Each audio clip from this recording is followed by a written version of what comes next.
उसको कैसे समझा जाए।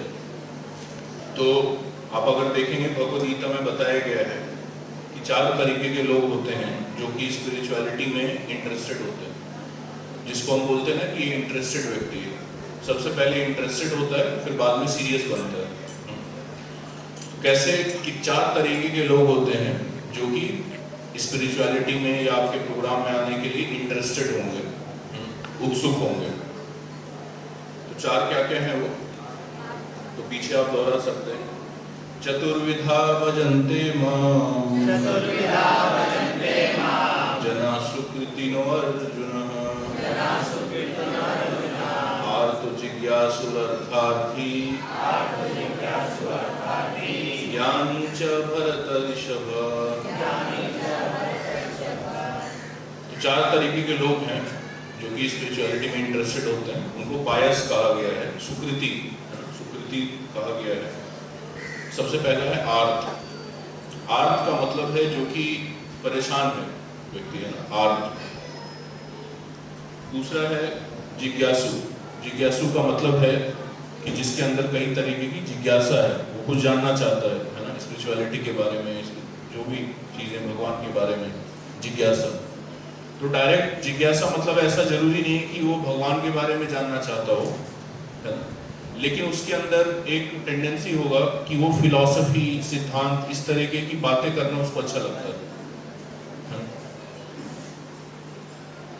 अर्थ और अर्थार्थ। अर्थार्थ का मतलब है जिसको कुछ बदले में चाहिए, है ना। अर्थ अर्थात जिज्ञासु।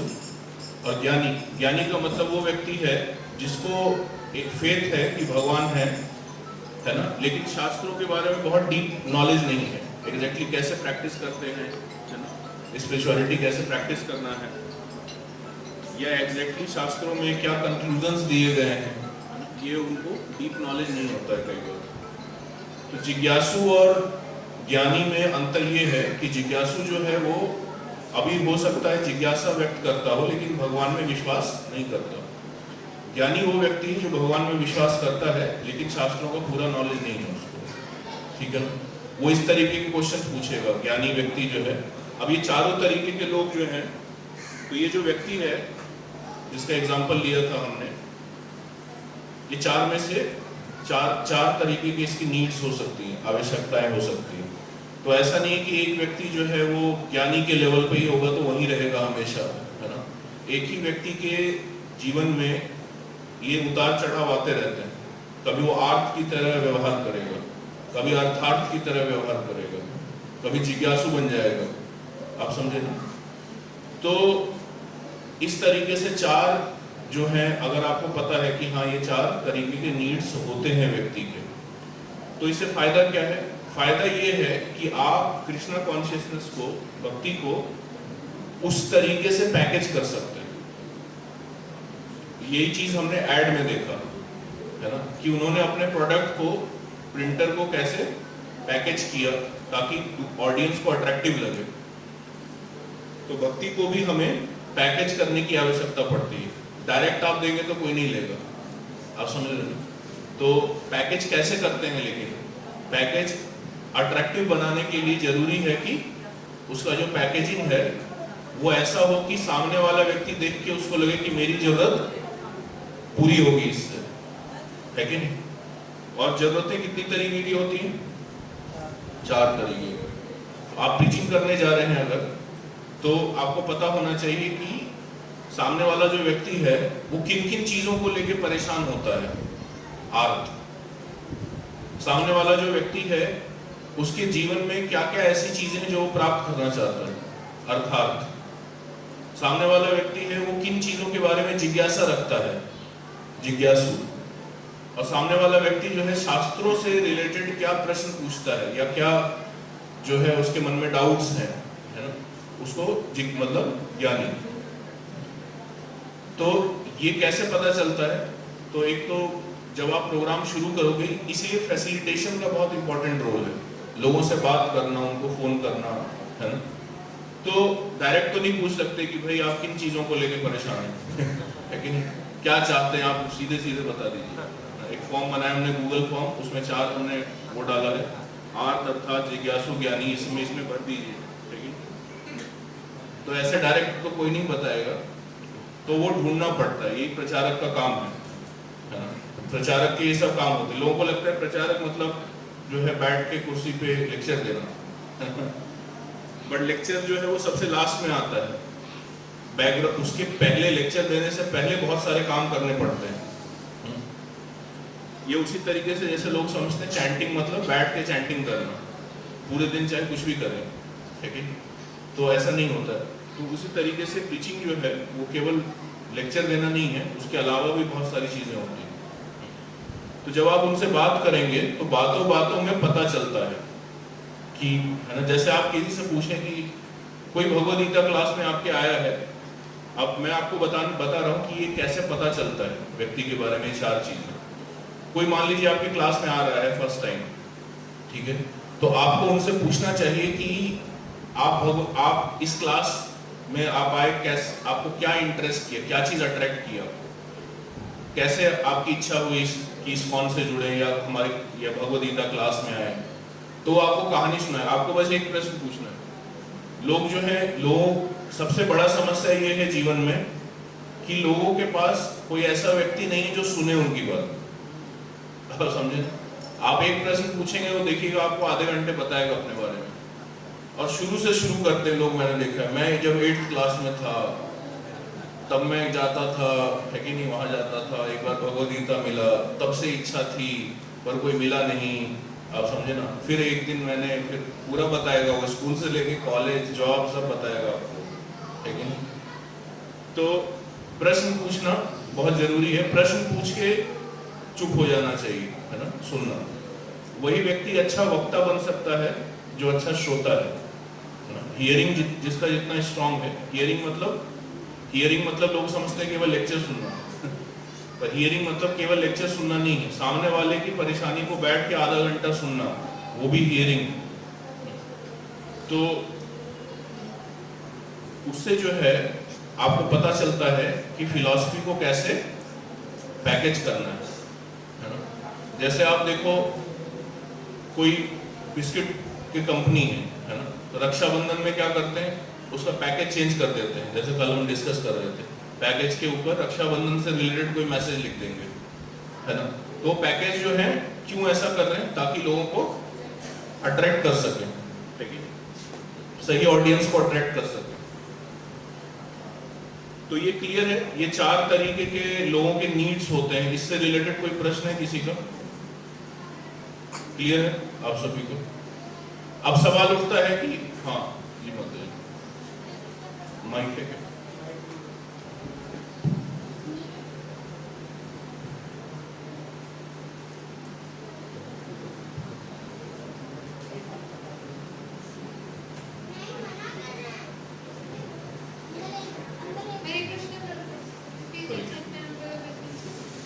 मुझे मेरा क्वेश्चन ये था कि यहाँ पर ज्ञानी लिखा हुआ है और आपने बताया कि ज्ञानी का अर्थ होता है जो भगवान में विश्वास रखता है, बट उसके क्वेश्चन हैं, डाउट्स हैं।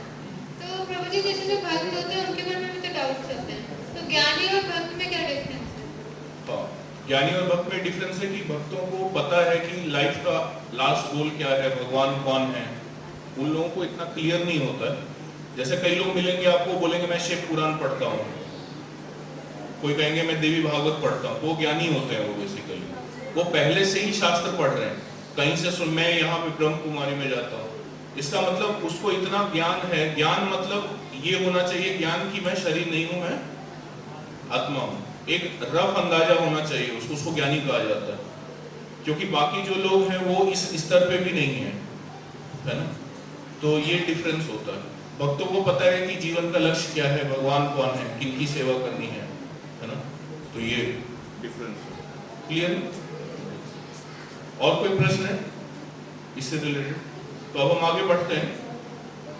तो अगला जो पॉइंट है वो ये है कि ठीक है, हमें अगर पता चल गया कि कितने तरीके के नीड्स होते हैं लोगों की, कितनी तरीके की आवश्यकताएं होती हैं, है ना, तो अब आगे क्या करना है। तो मैं आपको एक वेबसाइट दिखाता हूं, उससे आपको अंदाजा लगेगा कि ये लोगों की आवश्यकताएं जानना क्यों जरूरी है और कैसे लोग जो है स्पिरिचुअलिटी में आते हैं, तो स्पिरिचुअलिटी में कैसे जो है उनकी आवश्यकताओं को पूरा करते हुए लेके आया जाता है। तो अगला जो प्रश्न है इसमें ये आता है कि हमें एक बार आवश्यकता पता चल गई तो कैसे जो है अपने फिलॉसफी को इस तरीके से प्रेजेंट करें उनको कि उनको लगे कि हाँ ये हमारी आवश्यकताएं पूरी हो रही हैं यहाँ जाके। अब आवश्यकता जो है कुछ भी हो सकता है, जैसे अगर आप देखें कि जो आर्त व्यक्ति है उसको किस तरीके के टॉपिक्स अट्रैक्ट करेंगे। जो आर्त व्यक्ति है जो परेशान है किसी भी चीज को लेके, तो उसके लिए जो टॉपिक्स होंगे वो डिफरेंट होंगे, आप समझे ना। तो और जो अब जरूरी नहीं कि देखो आप सेशंस लेक्चर्स जो चल रहे हो तो चलते रहे, लेकिन साथ में जो फैसिलिटेशन करते हैं उनसे जब मिलते हैं तो उस टाइम पे हमें ध्यान रखना पड़ेगा कि उसकी जो आवश्यकताएं हैं इस तरीके की उससे रिलेटेड भी कुछ हम उनको बात करते रहें, कुछ ऑडियो लेक्चर्स देते रहें, है ना, कुछ किताबें देते रहें पढ़ने के लिए, कुछ वीडियोस भेजें उनको पढ़ने के लिए, आप समझे ना। तो 3 वीडियो जो है उसकी जरूरत से रिलेटेड भेजिए और एक भेजिए आप फिलॉसफी से रिलेटेड। इस तरीके से जो है प्रीचिंग होगा तो उसको व्यक्ति को लगेगा, देखिए डिवोटी वो व्यक्ति डिवोटी बन जाएगा अगर आपके साथ टाइम बिताएगा तो, पर अगर पहले ही चला गया हो तो कभी भी डिवोटी नहीं बन पाएगा, क्योंकि आप लोग वैष्णव हैं, आपके साथ अगर वो समय बिताएगा तो वो आज नहीं तो कल डिवोटी बन ही जाएगा। तो प्रीचर का सबसे पहला चैलेंज लोगों को डिवोटी बनाना नहीं होता है। प्रीचर का सबसे पहला चैलेंज होता है लोगों के साथ संबंध स्थापित करना, रिलेशनशिप, फ्रेंडशिप करना उनके साथ, आप समझे ना। ये पहला प्रायोरिटी है प्रीचर का। तो रिलेशनशिप को प्रायोरिटी देना चाहिए, ना कि कन्वर्जन को। ऐसा नहीं पहले जाते ही कन्वर्जन शुरू कर दिया, ठीक है। तो कन्वर्ट नहीं करना है, हम जो है क्रिश्चियन मिशनरीज नहीं है, ठीक है, कि चावल का बोरा दिया और कन्वर्ट कर दिया। हमें क्या करना है, हमें लॉन्ग टर्म रिलेशनशिप बनाना है, लंबा गेम खेलना है थोड़ा, आप समझ रहे हैं। रिलेशनशिप को प्रायोरिटी आप देंगे वो डिवोटी बन जाएगा, आप देख लीजिए अपने आप डिवोटी बनेगा। तो मैं आपको एक वेबसाइट दिखाता हूँ, इससे आपको अंदाजा लगेगा। अब देखिए आप अगर रिलेशनशिप क्यों इंपॉर्टेंट है, आप अगर जो भी फिलॉसफी आप उसको बताओगे वो उसके ऊपर तभी विश्वास करेगा जब आपके ऊपर फेथ, ट्रस्ट है उसको। अगर आपके ऊपर ट्रस्ट नहीं है, फेथ नहीं है, तो आप कुछ भी बता लीजिए वो विश्वास नहीं करने वाला कभी भी, आप समझे। तो एजुकेशन जो है वो डिपेंड करता है इस बात पे कि आपके ऊपर व्यक्ति कितना विश्वास करता है। तो आप बताएंगे लेक्चर में कई सारी चीजें, बट वो लेगा नहीं अंदर, उसको लगेगा अरे मेरे काम का नहीं होगा शायद, आप समझ रहे। लेकिन अगर आपसे संबंध है अच्छा, वो आपको जानता है, तो लेक्चर में बैठा होगा, कुछ आपने ऐसा भी पॉइंट बोल दिया जो उसको उसके लिए कंट्रोवर्शियल होगा, पर वो समझ जाएगा कि बाद में मैं मिलूंगा तो डिस्कस कर लूंगा, या फिर उसको लगेगा कि वो डाउट नहीं करेगा एकदम से आपके ऊपर, क्योंकि रिलेशन है, आप समझे ना। तो आर्त व्यक्ति किस तरीके के टॉपिक से अट्रैक्ट होता है, जैसे एक टॉपिक है कि हाउ टू, जैसे हम कॉलेजेस में कई बार इस तरीके से टॉपिक्स रखते हैं, how to deal with anxiety. Anxiety होते हैं लाइफ में, उससे कैसे हम बचें या डील करें, कैसे उसको समझें। और ऐसा जरूरी नहीं कि आपको 100% कुछ उसको सॉल्यूशन देना है कि एकदम से एंग्जाइटी दूर हो जाए। लोग ऐसा एक्सपेक्ट भी नहीं करते कि हमें कोई ऐसा शॉर्ट टर्म सॉल्यूशन मिलेगा जिससे एकदम से सारी एंग्जाइटी खत्म हो जाएगी, आप समझे। तो उनको बस ये चाहिए कि हाँ कोई सुन रहा है समस्या को और हमें मार्गदर्शन दे रहा है। हो सकता है सॉल्यूशन ना हो, लेकिन कुछ ऐसा बात बताया आपने उसको जिससे कि वो अपने परेशानियों को देखने का नजरिया बदल गया उसका। पहले वो ज्यादा परेशान रहता था, लेकिन अभी जो है उसका नजरिया बदल गया परेशानी को देखने का। तो ये भी एक कंट्रीब्यूशन है उसके लाइफ में।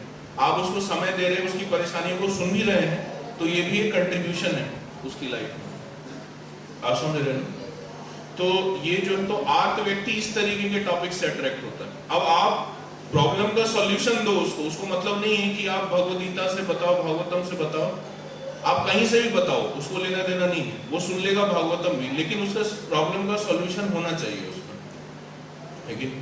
तो कई लोग सोचेंगे कि भाई हम कैसे सॉल्यूशन निकालें डायरेक्टली, तो इसलिए यहाँ पे नीड आता है कि जो प्रचार करना चाहते हैं उनको टाइम निकाल के कुछ ऐसे लेक्चर सुनने चाहिए, जो कि ऑलरेडी कई सारे लोग हैं, स्पीकर्स हैं इस्कॉन में, जो कि पहले से ये करके वो लेक्चर्स दे रहे हैं नए लोगों को। उनके लेक्चर आप सुनोगे तो आपको अलग से सोचने का जरूरत नहीं पड़ेगा। बट फिर भी मैं बता रहा हूँ आपको एक कंसेप्ट। इससे क्या है कि अगर आप लोग एक बार एक्सपीरियंस्ड हो गए लेक्चर देने में या बातचीत करने में, तो आप लोग ग्राउंड जीरो से भी आप शुरू कर सकते हो। अगर किसी टॉपिक पे लेक्चर नहीं भी है, कभी आपने मान लो कोई ऐसी चीज पूछ रहा है जो आपने सुना ना हो, तो भी आप बता सकें उसको, एटलीस्ट समझ तो सकें कि हाँ भाई इसका इस तरीके का प्रॉब्लम है, बाद में पढ़ के उसको जो है बताया जा सकता है। तो आर्थ व्यक्ति इस तरीके के टॉपिक से अट्रैक्ट होता है।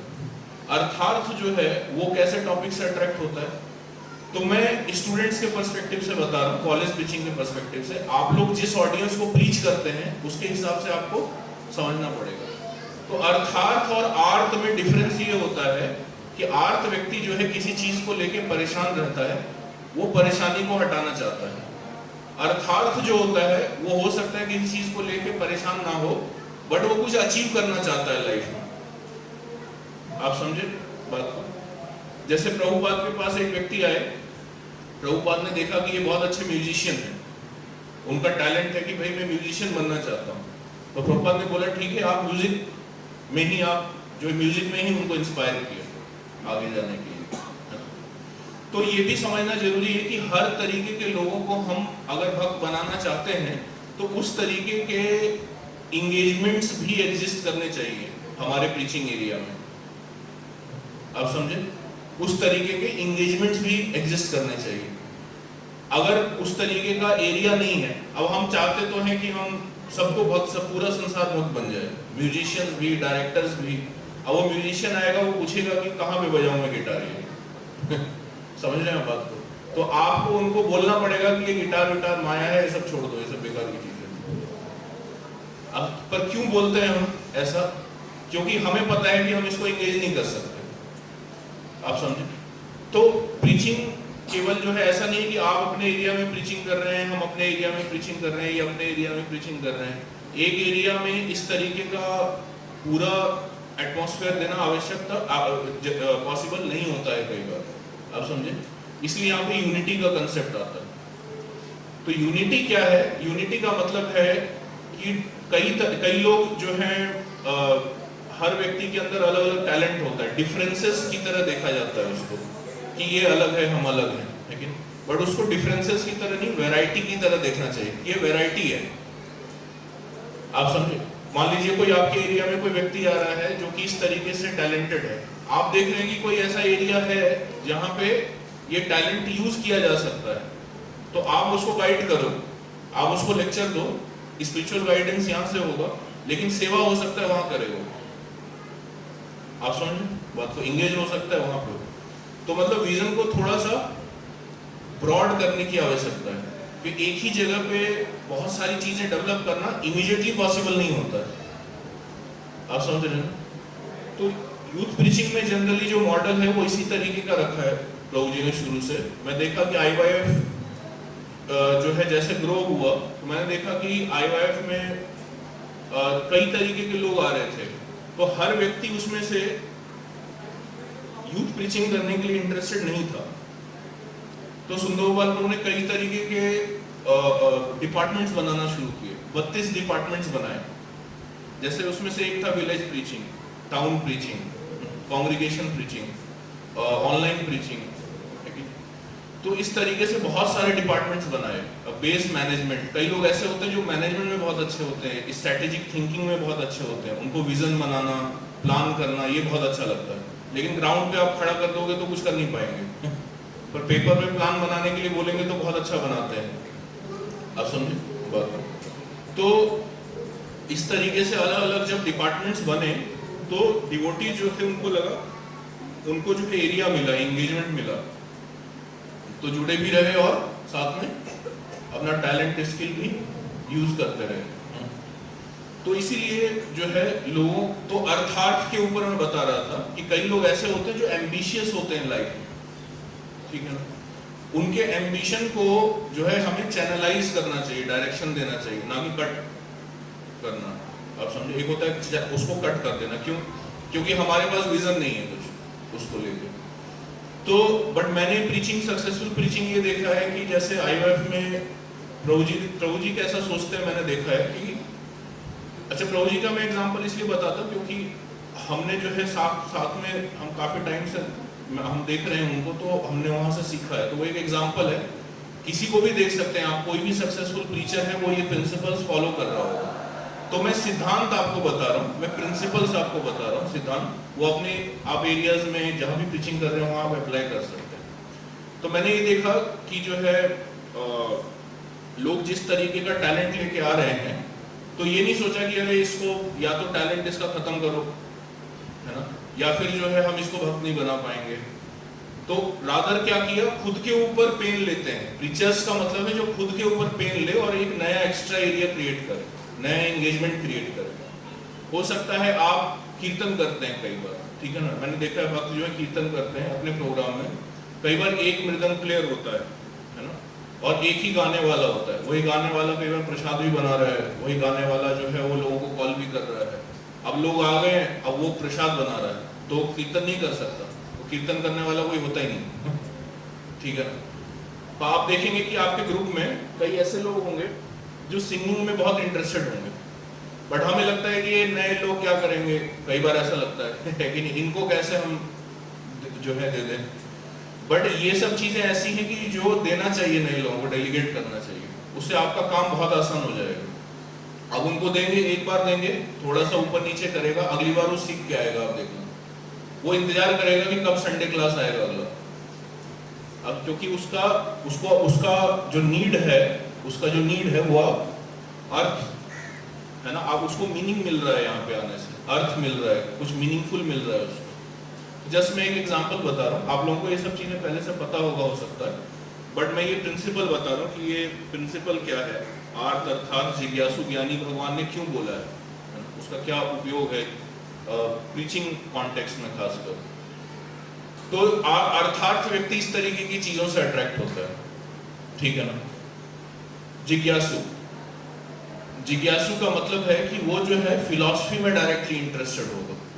वो लोग ऐसे लोग हैं जो प्रश्न बहुत पूछते हैं, और उनके जो प्रश्न होंगे वो कुछ इस तरीके के होंगे कि लॉजिक से रिलेटेड होगा, है ना। कई रैशनल क्वेश्चंस होंगे, कई इस तरीके के प्रश्न पूछेंगे कि भगवद गीता कैसे मान ले कि भगवद गीता सही है, कैसे मान ले कि भगवान एग्जिस्ट करते हैं, आप समझे ना। तो वो जिज्ञासु टाइप के लोग होते हैं, उनको आंसर नहीं पता है लेकिन जिज्ञासा है। तो आर्त से ऊपर अर्थार्थी माना गया है, अर्थार्थी से ऊपर कौन है, जिज्ञासु, उसको जिज्ञासा है। और अर्थार्थी में भी कैटेगरी होता है। मैंने जो अर्थार्थी बताया वो अपने बारे में सोच रहा है केवल, बट कई ऐसे लोग मिलेंगे जो समाज के बारे में कुछ करना चाहेंगे, आपको ऐसे लोग मिलेंगे, और जो है कुछ देश के लिए कुछ करना चाहेंगे, तो उनको भी हमें इंगेज करने की आवश्यकता है। मैं जस्ट ये प्रिंसिपल बता रहा हूँ, ऐसा जरूरी नहीं कि कल से ही करना है आपको अपने एरिया में, ठीक है, लेकिन ये माइंडसेट मैं आपको बता रहा हूँ कि ऐसा होना चाहिए।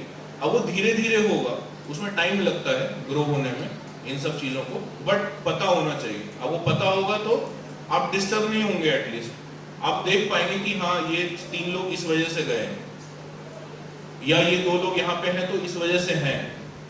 आपको ये सब चीजें दिखेंगी बस, है ना। कोई बहुत ज्यादा चेंजेस करने की आवश्यकता नहीं है, जो आप कर रहे हैं वो करते रहिए, धीरे धीरे धीरे धीरे जो है ये सब चीजें बिल्डअप होंगी।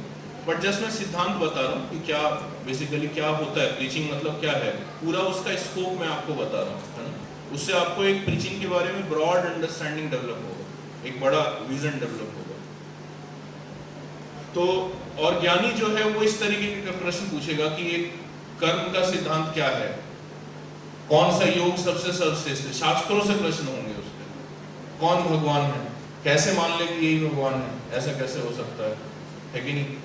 तो ये जो है ज्ञानी कैटेगरी होता है। तो अगेन मैंने बताया कि एक ही व्यक्ति ये चारों चीजें भी करता है, तो आपको पहचाना आना चाहिए कि अभी ये आर्थ कैटेगरी में आ गया, अभी बहुत परेशान चल रहा है, तो इसको उस तरीके से डील करने का है ना।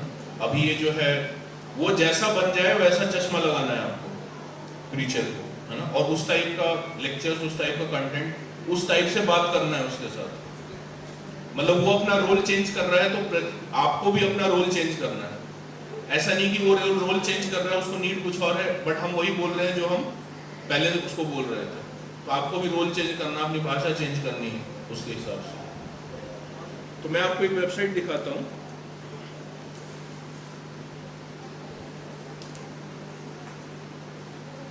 ये bible.com वेबसाइट है, ठीक है ना। अब इस वेबसाइट में वो बाइबल पढ़ा रहे हैं, लेकिन बाइबल कैसे पढ़ा रहे हैं वो जानना बहुत जरूरी है, वो बहुत इंटरेस्टिंग चीज है। यहाँ पे आपको कहीं भी बाइबल का वर्स नहीं मिलेगा ऊपर, ठीक है ना। आपको क्या दिख रहा है, जैसे देखो मैं ये टॉपिक्स दिखाता हूँ आपको।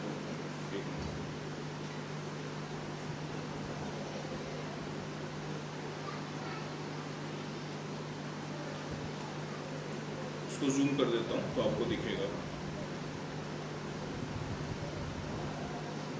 देख रहे हैं टॉपिक्स, देख रहे हैं, पीस, स्ट्रेस।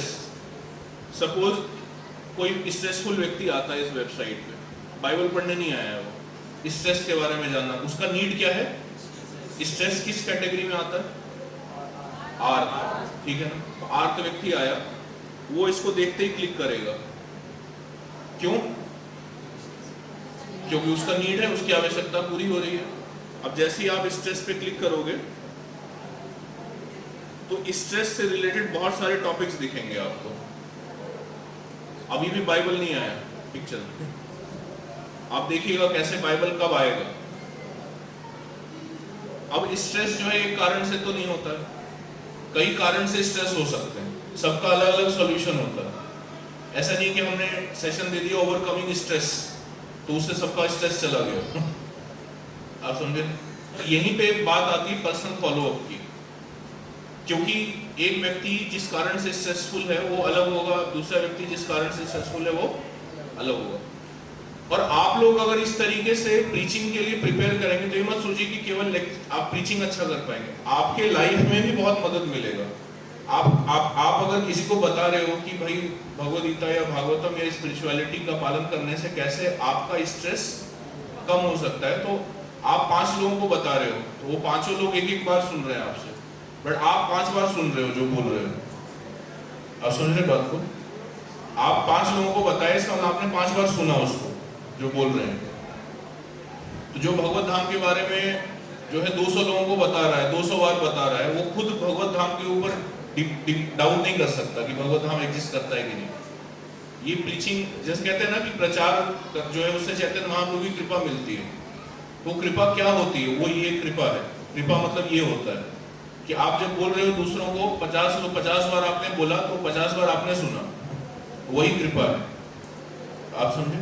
आपको कभी डाउट नहीं आएगा कि पता नहीं भगवत धाम है भी कि नहीं है, बट आपने एक बार सुना और फिर उसके बाद कभी ना बोला ना सुना दोबारा, तो आपको भी डाउट आ सकता है। तो ये मत सोचिए कि प्रचार दूसरों के लिए होता है केवल। ये सारे सिद्धांत प्रिंसिपल जो हम बता रहे हैं ये दूसरों के लिए केवल बेनिफिशियल नहीं है, कि आपको एज अ प्रीचर आपको ग्रो करने में, मैच्योर होने में बहुत हेल्पफुल है चीजें। क्यों हमारे लाइफ, हम भी तो आर्त अर्थात जिज्ञासु ज्ञानी होते हैं, है कि नहीं? जैसे पूछ रही थी माता जी की, हाँ डिवोटीज भी तो प्रश्न पूछते हैं, तो हो सकता है हमें उस लेवल का डाउट ना हो, बट डाउट्स तो होते ही है ना। तो ये, तो अब आप देखो स्ट्रेस से रिलेटेड कई सारे इसमें टॉपिक्स दिखेंगे आपको। मान लीजिए हम इस पे क्लिक करते हैं, हाउ टू स्टॉप वरिंग, ऐसे बहुत सारे टॉपिक्स हैं सब स्ट्रेस से रिलेटेड। इस पे क्लिक करते हैं, ठीक है। तो ये बोलेगा स्टार्ट द प्लान। तो ये क्या है, बेसिकली रीडिंग प्लान्स है। रीडिंग प्लान क्या होता है, आपको सिंपल प्रिंसिपल बताता हूँ। आप किसी को भगवद गीता देते हो इतना मोटा, या भागवतम देते हो पूरा, तो उसको बोझ जैसा लगता है पढ़ने में। अगर मैं आपको कहूँ कि आप उसको कवर टू कवर पढ़ने के लिए मत बोलो व्यक्ति को भगवद गीता, ठीक है ना। कुछ लोग ऐसे होंगे जो कवर टू कवर पढ़ना चाहेंगे, तो ठीक है, लेकिन कवर टू कवर ज्यादातर लोग ऐसे होते हैं जो भार महसूस करते हैं।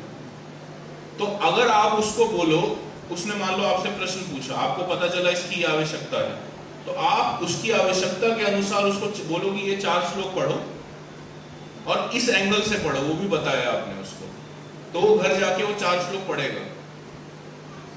और ऐसे 4 श्लोक एक बार पढ़ा, 10 श्लोक पढ़ा, फिर उसके बाद 5 श्लोक पढ़ा, ऐसे ऐसे करके आप पूरा भगवद गीता उसको पढ़ा सकते हो। कभी ना कभी वो इसको इंटरेस्ट जागेगा कि अरे ये 4 श्लोक में इतना कुछ है, तो पूरा भगवद गीता पढ़ना चाहिए। आप समझ रहे हैं? ये वैसे ही कि जैसे आप किसी की दुकान पे जाते हो, है ना, जैसे तरबूज आप खरीदते हैं तो देखा होगा वो काट के तुरंत खिलाता है आप समझे, पूरा तरबूज नहीं आपके हाथ में देता है। आप समझे बात को? ये मार्केटिंग स्ट्रेटेजी होता है कि पहले थोड़ा सा दीजिए, उसको चखाइए, उसको अच्छा लगेगा तो वो पे करके खरीदेगा। तो भगवद गीता पूरा पढ़ने में समय लगेगा ना, मान लीजिए उसको लगे कि भाई इसमें तो 4 महीने लगेंगे, वो 4 महीने नहीं देना चाहता, तो बोलो कि नहीं 4 महीने नहीं, आप 1 सेकंड, आप 5 मिनट का कर लो, आप इतना काट के उसको दीजिए थोड़ा कुछ लो कि देखो लाल है ना, मीठा भी खा के देखो। मीठा है मतलब आपकी प्रॉब्लम को, आपका प्रॉब्लम हो या नीड हो जो भी है उससे रिलेटेड है, आपको रेलेवेंट लगेगा, है ना, आवश्यक लगेगा ये। तो आप अगर तो उसको इन्होंने क्या बोला है, रीडिंग प्लान बोला है। इन्होंने बाइबल को पूरा बाइबल नहीं पढ़ा रहे हैं, इन्होंने बाइबल को छोटे छोटे कई टुकड़ों में बांट दिया है और उन टुकड़ों को रीडिंग प्लान कहते हैं। अब अगर मैं इसको प्लान को स्टार्ट करूंगा,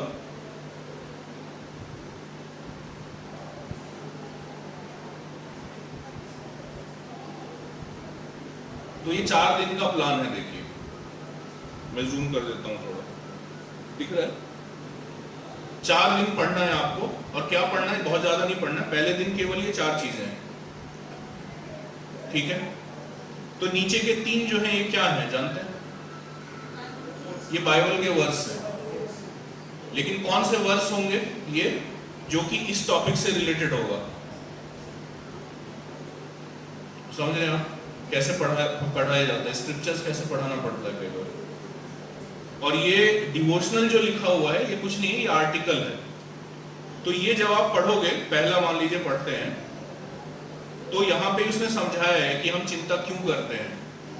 फिर इसने बताया है कि जो है हमें क्या क्या सोचना चाहिए जब चिंता होती है। तो मतलब पहले थोड़ा सा बात किया, ये तो इसने वेबसाइट पे दिखा है, बट मान लीजिए आप किसी से 1 to 1 आमने सामने बात कर रहे हैं, तो श्लोका बताने से पहले उसको उसकी समस्या से रिलेटेड कुछ बात करना पड़ेगा। फिर आप उसको बोलो कि अब ये हो गया, तो अब आप बोलो कि अब देखो ये श्लोक पढ़ो इस एंगल से जिससे हमने सेशन दिया आपको या बात किया। Heaviness in the heart of man maketh it stoop, but a good word maketh it glad। मतलब कि वरी जो है वो हृदय को भारी बनाता है। आप समझे? मैं ये पढ़ा हुआ तो आपको इच्छा करने लगेगा बाइबल पढ़ने को। मैं डिटेल में नहीं बता रहा, बट अगर मैं डिटेल में बताऊंगा तो आपको इच्छा करेगा कि अरे इसमें तो प्रॉब्लम का सॉल्यूशन दिया गया, यही तो सुनना चाहते थे। तो आप में से जो लोग ऑनलाइन प्रेजेंट हैं तो ये देख सकते हैं वेबसाइट, इसमें आपको बहुत कंटेंट मिलेगा। बस ये बाइबल का वर्स हटा के भगवद गीता लगाना और क्या करना है। एक बार प्रभु जी बोल रहे थे, बहुत अच्छा, मुझे काफी इंस्पायरिंग लगा कि जो है जिनके पास केवल एक किताब है, उन्होंने उस एक किताब पे बहुत सारी इतने सारा किताबें निकाली, इतना सारा कंटेंट बनाया हुआ। हमारे पास इतनी सारी किताबें हैं तो उसके ऊपर कितना बना सकते हैं, कितने पीपीटी, कितने लेक्चर्स, कितने टॉपिक्स क्रिएट किए जाते हैं, है कि नहीं? मैं आपको दिखा रहा हूँ कि कितना स्कोप है काम करने के लिए। तो आप में से जो भक्त हैं जिनको पढ़ना लिखना अच्छा लगता है काफी, है ना, उनके लिए ये सेवा है। आप इनका वेबसाइट स्टडी कीजिए और यही काम आप भागवतम और भगवद गीता के लिए कीजिए, तो आपका पढ़ने का जो प्रोपेंसिटी है वो यूज होगा इसमें। आप समझ रहे बात को? तो इस तरीके से अपनी प्रोपेंसिटी के हिसाब से मिशन में कंट्रीब्यूट कीजिए। कुछ बाकी जो कर रहे हैं वो तो ड्यूटी है ही हमारा, हम तो कर ही रहे हैं, बट साथ में ये सब भी साइड बाय साइड करने की आवश्यकता है। पर एटलीस्ट जो है इतना तो कर सकते हैं कि हम जो लेक्चर्स ले रहे हैं, जो संडे प्रोग्राम्स में लेक्चर्स ले रहे हैं, वो जो टॉपिक्स हैं उसको इस तरीके से प्रिपेयर करें। हम जिन लड़कों जो भी भक्त आपके पास आ रहे हैं पहले से, जो आपके फैसिलिटेशन में हैं, जिन लोगों को आप जानते हैं, आप उनसे बात कर चुके हैं, आपको पता है कि इसकी क्या समस्याएं होती हैं, तो उनके बारे में जब हम अगली बार मिलने जाएं उससे पहले थोड़ा सा पढ़ के जाएं कि उसको क्या बताएंगे हम। आप थोड़ा सा भी सर्च करोगे ना, 15 मिनट 10-15 मिनट भी आप थोड़ा सा प्रिपेयर करके जाओगे तो आप ज़्यादा अच्छा उससे बात कर पाओगे। आपको ऐसा नहीं लगेगा कि यार फोन करेंगे बट बात क्या करना है उससे, आप समझ रहे हैं ना? तो इस तरीके से इसको अप्लाई किया जा सकता है। तो ये जस्ट मैं एक एग्जांपल बता रहा था, हरे कृष्ण, ये जस्ट मैं एक एग्जांपल बता रहा था। तो आपको क्लियर हुआ ये आर्त अर्थात जिज्ञासु ज्ञानी का जो कंसेप्ट है वो क्लियर हुआ आप लोगों को? प्रचार में कैसे यूज करते हैं समझ में आया? तो इसको कहते हैं ब्रिज बनाना, आप समझे ना? इसी को कहते हैं क्या? ब्रिज बनाना। मतलब कि आप धीरे धीरे उसको हाथ पकड़ के इंस्पायर करते हुए लेके आ रहे हैं, है ना, दूसरी साइड पे। तो अब हम चलते हैं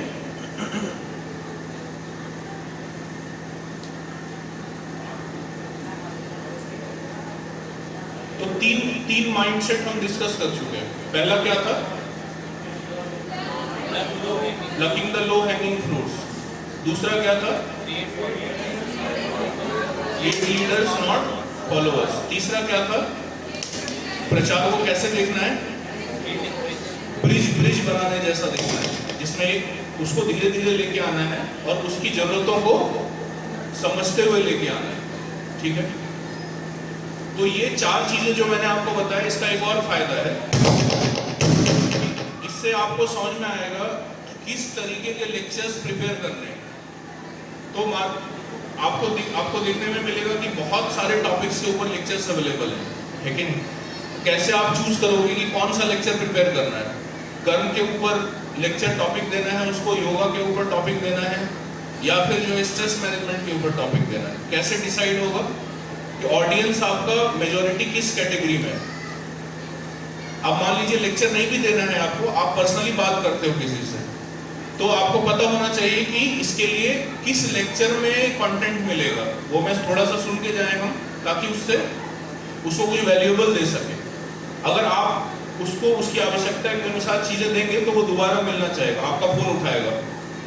आप समझे ना? ऐसा नहीं होगा कि फोन ही नहीं उठा रहा इस तरीके से। और ये याद रखिएगा कि मैं सीरियस लोगों की बातें कर रहा हूँ, जो कि ऐसे लोग जो कि आना चाहते हैं लेकिन उनके काम का कुछ मिलता नहीं तो नहीं आते। आप समझे? ऐसे लोगों की बात कर रहा हूँ। तो चौथा जो माइंडसेट है वो है play long game, it's a journey. प्रचार को जो है वो एक जर्नी की तरह देखना चाहिए। आप देखो कई सारे माइंडसेट के कंसेप्ट में ऑलरेडी बता चुका हूँ, मैं जस्ट उसको पॉइंट आउट करूंगा तो आपको क्लियर हो जाएगा। तो जर्नी की तरह देखने का क्या मतलब है? तो मैंने जैसा आपको बताया कि प्रायोरिटाइज रिलेशनशिप ओवर कन्वर्जन। आप समझे ना? संबंध बनाने पे ज्यादा फोकस करना है rather than उससे कुछ करवाने के लिए। अब संबंध बना लेंगे तो आप जो बोलोगे वो करेगा, माला भी बढ़ाएगा, मंदिर भी आएगा, सब कुछ करेगा वो, पर संबंध के ऊपर चलेगा सारी चीजें। तो एक पास टाइम में पढ़ रहा था बहुत पहले, उसमें बता रहे थे कि श्याम सुंदर प्रभु को जानते हैं आप लोग? प्रभुपाद के डिसाइपल थे श्याम सुंदर प्रभु। उन्होंने काफी हेल्प किया प्रभुपाद का जो है प्रीचिंग को आगे बढ़ाने में। तो जब वो पहले आए थे, जब यूथ थे, हिप्पी थे वो, जब पहले आए तो श्याम सुंदर प्रभु जो है वो उनको स्टोन कार्विंग, वुड कार्विंग ये सब बहुत अच्छे से आता था, है ना? वो मूर्ति वगैरह बनाना बहुत अच्छा आता था उनको, स्कल्पटर थे वो। तो प्रभुपाद ने उनको बोला, नए व्यक्ति थे, प्रभुपाद ने उनको बोला कि आप जगन्नाथ जी का डीटी बनाओ। ये नहीं बोला कि पहले ब्राह्मण दीक्षा लो, पहले जो है अभी तो बहुत टाइम है, अभी 4-5 साल रुको, लेकिन इतना प्लेट छूने देंगे तुमको। माइक नहीं ऐसे नहीं पकड़ाएंगे जब तक 10 साल नहीं हो जाएंगे, तुमको माइक छू नहीं सकते तुम। हरे कृष्ण महामंत्र गाना तो बहुत दूर की बात है। वो नए व्यक्ति थे, हिप्पी थे। और एक और चीज आपको बताऊंगा, आपको आश्चर्य होगा बहुत। तो उनको बोला आप जगन्नाथ जी का डीटीज कार्व करो। तो वो जब जगन्नाथ जी का डीटीज कार्व कर रहे थे लकड़ी में से, तो वो मैरिजुआना पी रहे थे, सिगरेट भी नहीं, सिगरेट तो उसके ऊपर की चीज पी रहे थे वो। और वो पीते थे और जगन्नाथ जी के सर पे रखते थे और फिर कार्व करते थे, फिर बीच में उठा के पीते थे और फिर रखते थे, कार्व करते थे। तो प्रभुपाद दूर से देख रहे थे, प्रभुपाद उनके पास गए, तो प्रभुपाद ने उनको डांटा नहीं, उनको प्रभुपाद ने बोला कि आप जो है अपने और भगवान के बीच में ये सिगरेट को क्यों ला रहे हो, बस इतना बोला प्रभुपाद ने। और उन्होंने वहीं पे उस दिन प्रण ले लिया कि आज के बाद मैं सिगरेट नहीं पीऊंगा, जो भी पीते थे वो। आप समझ रहे क्या है संबंध, रिलेशनशिप ओवर। ये नहीं बोला कि पहले छोड़ो तब फिर ये करो, आप समझ रहे बात को। पहले संबंध स्थापित किया, ट्रस्ट शो किया, फिर धीरे धीरे बाकी काम भी होंगे, करेंगे। तो इसको बोलते हैं कि प्रचार को लंबे गेम से देखना, एकदम से कुछ नहीं करवाना है उस व्यक्ति से, कोई हड़बड़ी नहीं है इतना ज्यादा, उसको टाइम लेने देने का। आप समझे, पौधे में पानी डालने जैसा है। आप पौधे में अभी पानी डालना शुरू किया, एकदम से फल नहीं आएगा। आपने लेक्चर दिया, अब हमने लेक्चर दिया प्रीचिंग के ऊपर, अब एकदम से ऐसा नहीं होगा कि प्रीचिंग में बहुत सारे चेंजेस आ जाएंगे, टाइम लगेगा उसको। इसी तरीके से आप जब आगे जा रहे हैं और किसी को बोल रहे हैं माला करो, लेक्चर दे रहे हैं, तो एकदम से माला नहीं पढ़ाएगा वो, आप उन्हें थोड़ा सा टाइम लगेगा, तो टाइम लेने दीजिए। बट अलग अलग एंगल से उसको इंस्पायर भी करते रहिए, साथ में रखिए, है ना, रिलेशनशिप बनाते रहिए। दूसरा है, पांचवा जो माइंडसेट है वो ये है कि प्रोसेस के ऊपर फोकस करना है रादर देन गोल के ऊपर। प्रोसेस और गोल में क्या अंतर होता है कि गोल आपको सबको पता है कि भाई भक्त बनाना है, ठीक है ना। तो कई लोग गोल को लेके चिंता करते रहते हैं, इसलिए भगवान ने बोला क्या कि कर्मण्येवाधिकारस्ते मां फलेषु कदाचन। इसको कई लोग ट्रांसलेट करते हैं कि फल की चिंता मत करो, ये गलत ट्रांसलेशन है। ऐसा ये इस श्लोक में चिंता वर्ड तो है ही नहीं कहीं पे। आप चिंता नहीं करोगे बोलेगा तो कैसे काम करोगे।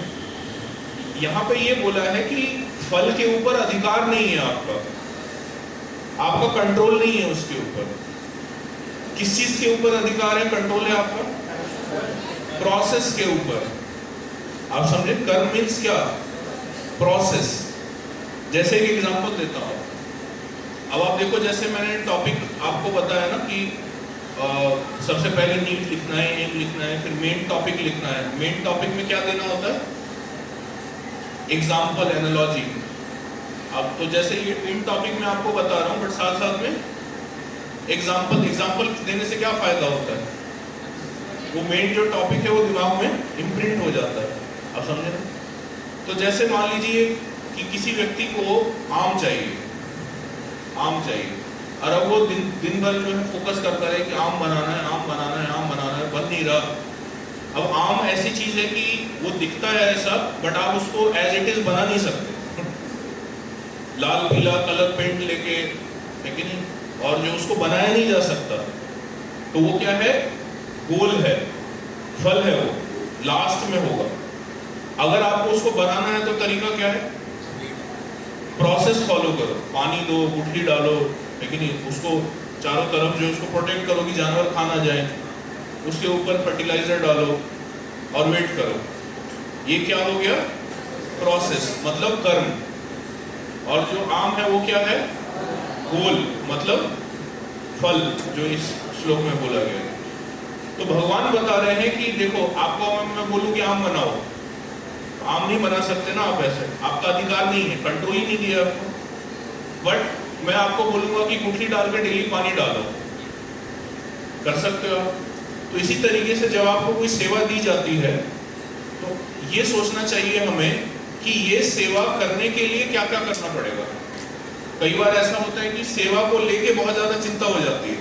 जैसे बोल दिया कि लीडर बनाना है आपको, तो अब चिंता हो जाएगी, अरे बाप रे कैसे लीडर बनाए, है कि नहीं, कौन लीडर है, लीडर ऐसा हो जाता है कई बार। आप समझे, और कुछ दिन के बाद फिर छोड़ देते, छोड़ो यार इतना टेंशन नहीं ले सकते। तो जब सेवा मिलती है कि आम लेके आना है, तो ये नहीं सोचना है कि आम के बारे में नहीं सोचना है, क्या सोचना है, प्रोसेस के बारे में कि आम आता कैसे है। और नहीं पता है तो वो पहले सीखना है। समझ रहे हैं बात को। तो इसको बोलते हैं कि कर्मण्येवाधिकारस्ते मां फलेषु कदाचन। क्लियर अब लोग, कई बार बाहर के लोग भी बहुत इसको मिस इंटरप्रेट करते हैं, है ना, बट इसका अंडरस्टैंडिंग डिफरेंट है इस श्लोक का। तो प्रोसेस क्या है, जो आपसे ज्यादा एक्सपीरियंस्ड व्यक्ति है उसको सीनियर कहा जाता है। सीनियर मतलब एज से नहीं, सीनियर मतलब पोस्ट से भी नहीं। सीनियर कौन? किस चीज में एक्सपीरियंस? जो सेवा है आपकी। आपको अगर कोई इंस्ट्रक्शन दिया गुरु ने, मेंटर ने कि भाई ये आपको करना है, तो वो चीज में, वो करने में जो भी सबसे ज्यादा एक्सपीरियंस है उससे सीखने का है। आप समझे बात को? वही सीनियर है उस पर्टिकुलर फील्ड के लिए खासकर। लर्निंग और दूसरा क्या करना है? प्रैक्टिस करना है। प्रैक्टिस किया जाता है इक्वल्स के साथ, फ्रेंड्स के साथ। आप समझे? जो कि उसको भी वही, वो भी वही सीख रहा है और वो भी करना चाहता है, तो सीखना चाहिए ज्यादा एक्सपीरियंस व्यक्ति से, प्रैक्टिस करना चाहिए फ्रेंड्स के साथ, और साथ में किसी को सिखाइए भी, है ना। टीच, किसको टीच करना है? जो जूनियर्स। ये तीनों जो है ये प्रोसेस के तहत आता है। ये तीन चीजें अगर आप करोगे तो कोई भी चीज सीख सकते हो आप। तो टीच करना भी जो है वो सीखने का एक तरीका है।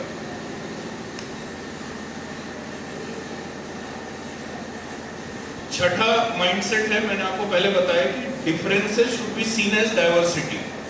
डिफरेंस मतलब अलग अलग, हम देखते हैं इनका अलग स्वभाव है, इनका अलग है, इनका अलग है, उसको अलग नहीं देखना चाहिए। उसको क्या देखना चाहिए? ये डाइवर्सिटी है, मतलब ये रंग है अलग अलग। आप समझे ना बात? ये मैंने आपको डिटेल में बताया। आप में से कितने लोगों ने चेस खेला है पहले? तो आप लोगों को पता होगा कि चेस में चेस पीसेस का एक वैल्यू होता है, पॉइंट्स होते हैं। पॉइंट्स वाला चेस खेले पूरी आप लोगों ने? पॉइंट्स जैसे आपको, अच्छा आपको ऐसे पता होगा कि पॉन जो है, जो प्यादा होता है, उसका मान्यता वजीर, उसका मान्यता जो है वो घोड़े से कम होता है, ठीक है ना। इसी तरीके से जो वजीर होता है उसका मान्यता घोड़े से ज्यादा होता है। तो ऐसे करके ना उसमें पॉइंट सिस्टम होता है, किसी का मान्यता कम होता है, किसी का ज्यादा होता है। लेकिन आपको जान के आश्चर्य होगा कि जब गेम शुरू होता है तो कई बार ऐसी परिस्थिति होती है जिसमें कि प्यादे का मान्यता ऐसे पोजीशन पे प्यादा होता है, इतने सही पोजीशन पे, कि उसको बचाने के लिए घोड़े की भी कुर्बानी दी जाती है। समझे मेरी बात को? उसको बचाने के लिए घोड़े की भी कुर्बानी दी जाती है। तो उस सिचुएशन में किसकी मान्यता ज्यादा है? प्यादे की। समझ रहे बात को? हाँ, तो जीवन, लाइफ जो है वो ऐसा चलता है, ऐसा ब्लैक एंड व्हाइट लाइफ नहीं है। वर्ल्ड जो है थोड़ा कॉम्प्लिकेटेड जगह है। तो इसका इससे क्या रिलेशन है? तो रिलेशन ये है कि कुछ चीजों में आप देखोगे कि आप कमजोर पड़ जाओगे, कुछ ऐसे टॉपिक्स आएंगे, कुछ ऐसी सिचुएशन आएंगी जिस पर आपके साथ का व्यक्ति दूसरे वही उसी सिचुएशन में बहुत स्ट्रांग होगा। पर इक्वल्स की बात कर रहा हूं मैं, इक्वल्स की बात कर रहा हूं, पीयर्स की बात कर रहा हूं। और इसी तरीके से वो कई ऐसे सिचुएशन में वीक पड़ेगा जिसमें आप ज्यादा स्ट्रांग होंगे। आप समझे ना? तो इसीलिए यूनिटी का आवश्यकता होता है। समझ गए? तो किसी को प्यादा कह के रिजेक्ट नहीं करना चाहिए। वो प्यादा जो है वो प्यादा नहीं रहता है हमेशा, एक पर्टिकुलर सिचुएशन में वो प्यादे का काम करता है। जैसे क्रोकोडाइल होता है, क्रोकोडाइल को आप जमीन पे ले आओ तो प्यादा है, और क्रोकोडाइल पानी में तो क्रोकोडाइल है लेकिन उसको जमीन पे ले आए तो वो प्यादा बन जाता है। हाथी के साथ उल्टा होता है, पानी आ गया तो गजेंद्र को पानी में क्यों खींच के लेके गया मगर? क्योंकि वहां पे वो राजा था, जमीन पे हाथी का वैल्यू ज्यादा था। तो ऐसे ये जो भौतिक संसार है ना, इसमें वैल्यू ऊपर नीचे होता रहता है। इसलिए कोई ईगो में नहीं आ सकता कि अरे मैं बहुत बड़ा काम कर रहा हूँ, बहुत अच्छा। वो आप अभी बड़ा काम कर रहे हैं, 2 दिन के बाद दूसरी परिस्थिति आएगी, उसमें बिल्कुल प्यादा बन जाएंगे। आप समझे? तो ऐसा भगवान जो है बैलेंस लगा के चलते हैं, बैलेंस करके चलते हैं, किसी को बहुत ज्यादा उड़ने नहीं देते। तो संसार इस तरीके से डिजाइंड है। आप समझो? तो इस तरीके से खुद को भी ऐसे देखना चाहिए, और आप जिनको प्रीचिंग कर रहे हैं उनको भी इस तरीके से बताने का है। तो इसको चैतन्य महाप्रभु ने शॉर्ट में बोला, त्रिनादपि सुनिचेना। समझे? त्रिनादपि सुनिचेना मतलब क्या है? वो यही है, ये सोच रखना कि हाँ मैं हर चीज में आगे नहीं ले सकता, मेरी अपने लिमिटेशन को ध्यान में रखना, इसी को ह्यूमिलिटी कहा गया। तो ये जो है 6 प्रिंसिपल्स मैंने अभी आप लोगों को बताए। 4 सिद्धांत और हैं जिसको हम कभी आगे डिस्कस करेंगे। और अध्यक्ष नाम तो रहेंगे, तो क्या शेड्यूल है आप लोगों का, कितने बजे निकलने का प्लानिंग क्या है उस हिसाब से?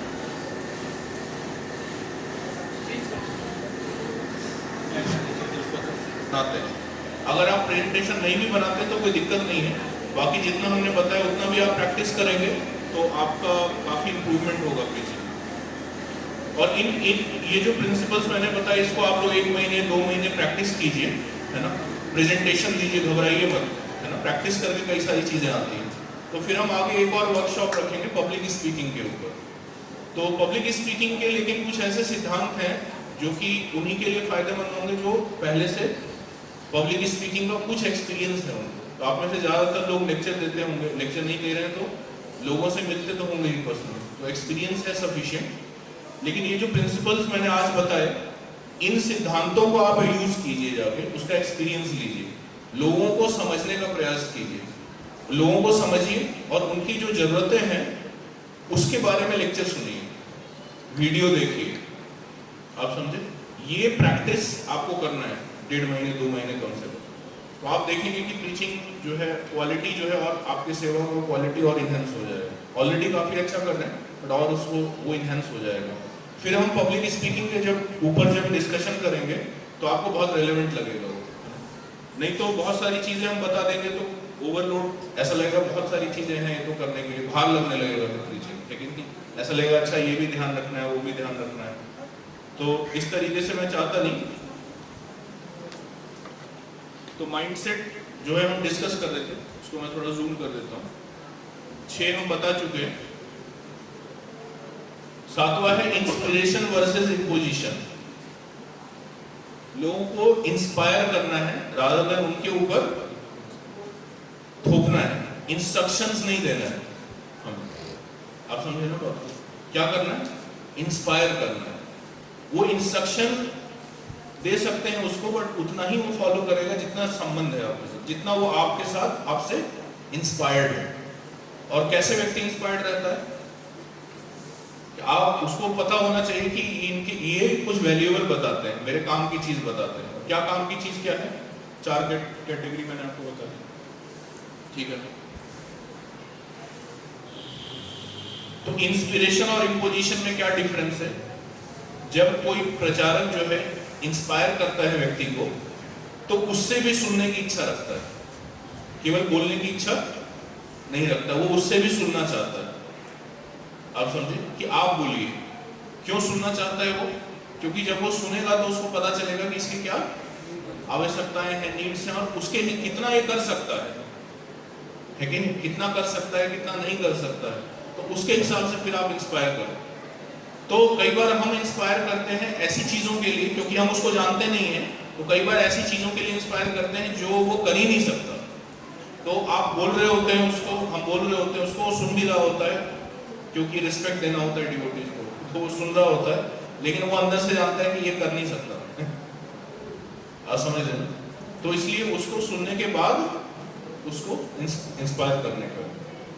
Listen to understand not to respond. और जब आप उससे सुन रहे हैं तो उस व्यक्ति को समझने के लिए सुनना है रादर देन कि उसको आंसर देने के लिए, उसको काटने के लिए। आप समझे? Will get to know what you need to से।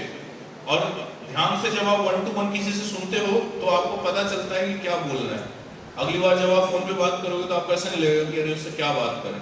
वो पिछली बार जो आपने बात किया है उससे वहीं से टॉपिक एक उठा के बात कीजिए उससे, तो कंटिन्यूएशन में रहते हैं। आप समझे? जो आपने लास्ट टाइम उससे बात किया उसी में से एक पॉइंट उठा के और उसके ऊपर आप बता रहे थे ऐसा था, लेकिन तो आप मैंने आपको दिया था 2 श्लोक पढ़ने के लिए, तो आप पढ़ पाए क्या? बोलेगा हाँ पढ़ा था, 1 श्लोक पढ़े थे बट उसके बाद उतना टाइम नहीं मिला। कोई बात नहीं, आप कल तक में पढ़ लीजिए, कल तक में पढ़ लेंगे। आप बोलेंगे हाँ हाँ कल तक में मैं जरूर पढ़ लूँगा। एक बार रिमाइंडर भी डाल दीजिए। इतना ही बात करने का, ज़्यादा बात नहीं करने का। बट ऐसा है कि एक हफ्ते आया व्यक्ति और फिर सीधा दूसरे हफ्ते क्लास में आ रहा है, बीच में कोई बात ही नहीं हो। आप समझे? तो वो कभी नहीं पढ़ने वाला, 4 श्लोक भी नहीं पढ़ेगा। और यही बीच में अगर 2 मिनट का इंटरफेरेंस कर दिया आपने, है कि नहीं, और आपने बात कर रखा है पहले से, तो उसको इनफॉर्मल लगेगा वो। पूरा बात कीजिए, फिर लास्ट में बोल दीजिए कि तो क्लास में आ रहे ना। और ये अगर आप क्लास के एक दिन पहले फोन करेंगे तो आपको बस यही पूछना, हाँ क्लास में आ रहे हैं, अरे जल्दी बताओ। फोन बहुत लोगों को 24 लोगों को फोन करना क्लास में आ रहे हैं कि नहीं, अरे हाँ ना बताओ, सीधा कहानी मत सुनाओ लेकिन ऐसा हो सकता है। तो अगेन मैं आपको बता रहा हूँ, ऐसा जरूरी नहीं कि एकदम से अभी जो परिस्थिति होगी आपकी, हो सकता है ये करना पड़ता होगा, बट मैं आपको ये बता रहा हूँ कि किस लेवल पे प्रीचिंग को लेके जाना है। ऐसा कल से नहीं करने का है, बट मैं बता रहा हूँ कि किस लेवल पे प्रीचिंग को लेके जाना है। ये तभी पॉसिबल है जब आपके पास ज्यादा से ज्यादा लीडर्स है। एक लीडर के पास मान लीजिए 15 लोग हैं, है कि नहीं, तो वो बीच बीच में 2-2 मिनट बात कर सकता है कि नहीं। तो लास्ट में क्लास से पहले आपको जस्ट मैसेज भेजना रहेगा उसको, ज्यादा कुछ इंस्पायर करने की आवश्यकता नहीं पड़ेगा। जो बीच में आपने कॉल कर लिया या बात कर लिया, उसको पूरा बात कीजिए उसके साथ, है ना, उससे सुनिए, और लास्ट में जस्ट बोल दीजिए कि आप क्लास में आ रहे हैं इस संडे को। नहीं भी आ रहा होगा तो वो रीइंपोज हो जाएगा उसके माइंड में कि हाँ क्लास में आना। तो इसको बोलते हैं इंस्पायर करना। मैं जस्ट डिफाइन कर रहा हूँ कि इंस्पायर करना मतलब क्या होता है। इसको करने में टाइम लगेगा लेकिन, है ना, तो टाइम लीजिए, कोई दिक्कत नहीं। क्या है, ट्रेनिंग प्रोग्राम क्या होता है ना, ट्रेनिंग प्रोग्राम 3 महीने में एक बार, 4 महीने में एक बार ऐसे होता है। तो उस ट्रेनिंग प्रोग्राम में कई सारी चीजें बहुत आगे की भी बतानी पड़ती है, क्योंकि फिर एकदम से फिर मौका नहीं मिलेगा तुरंत सुनने का। अब लेकिन जब आप करने लगोगे ना ग्राउंड पे, तो उसको पेशेंटली करना चाहिए, आराम आराम से करना चाहिए। कोई भार मत लीजिएगा आप लोग, इतनी सारी चीजें सुननी है, सोचनी है, करनी है, लेकिन इसको बाहर की तरह मत लीजिए। जितना आपको याद रह रहा है उतना कीजिए। बेस्ट ये रहेगा कि अगर ये ऑडियो वगैरह रिकॉर्ड हो रहा है तो इसको दोबारा सुने, उसको नोट्स बनाए, लेकिन तो उससे जो है आपके दिमाग में फ्रेश रहेगी बात, और दिमाग में रहेगा, याद कर रहेगा, तो फिर वो होगा भी धीरे धीरे, ठीक है ना। रक्षाबंधन वाला एग्जाम्पल दे दिया मैंने। दूसरा कंसेप्ट है एम्पैथी। एम्पैथी इसी को बोलते हैं कि सामने वाले व्यक्ति को इमोशंस को समझना, है ना। तो जैसे भगवान ने सुदामा के साथ डील किया, है ना। सुदामा जो है बताया गया कि जो है उन्होंने ये पास्ट टाइम सुनते होंगे सुदामा को कि उन्होंने चने ले लिए थे और ऐसा किया था। बट एक और चीज है, कई बार वो नहीं पता चलता है। सुदामा जो थे सेम गुरुकुल में पढ़ते थे भगवान के साथ। तो एक बार क्या हुआ, सुदामा जो है उनको अपने घर की बहुत याद आ रही थी। तो भगवान जो है जाने वाले थे उधर ही, उनको कुछ सेवा दिया गया था, तो वो उसी साइड जा रहे थे। तो उनको पता चला कि सुदामा को जो है अपने घर की बहुत याद आ रही है ना। तो गए उनके पास और भगवान ने उनको बोला कि आप गुरुकुल में रह रहे हैं, आपको शर्म नहीं आती, आपको घर से डिटैच रहना चाहिए, लेकिन आपको घर से डिटैच रहना चाहिए, क्या सीख रहे हैं आप इतने दिनों से। भगवान ने ऐसा नहीं बोला भगवान ने बोला कि जो है मैं जो है सेवा के लिए सुदामा उधर ही जा रहा हूँ, आते आते मैं आपके घर वालों से भी मिलाऊंगा, पूछाऊंगा कि कैसे हैं, सब ठीक हैं कि नहीं है। तो सुदामा को बहुत अच्छा लगा। तो एक ही लाइन बोला भगवान ने। अब लेकिन भगवान को के लोग पूछते हैं कि भगवान को इसलिए नहीं पूजा करते हैं हम क्योंकि वो भगवान है, उनके अंदर ऐसे गुण हैं जो कि बहुत आकर्षक है। भगवान तो भगवान की तरह रहते नहीं ना वृंदावन में। आप देखेंगे जितने भी लोग हैं, जितने भी लोगों की पूजा होती है संसार में, लेकिन चाहे कोई भी हो, एक्टर एक्ट्रेसेस से लेके भगवान तक, सबकी बात कर रहा हूं, जितने भी लोगों की पूजा होती है, केवल कृष्ण ऐसे व्यक्ति हैं जिनके साथ आप कई तरीके से संबंध बना सकते हैं। आप देखोगे कि भगवान का जो बाल रूप है उसका भी वर्शिप होता है। भगवान का जो यंग, जब वो लड़के हैं तो उसका भी वर्शिप होता है, लेकिन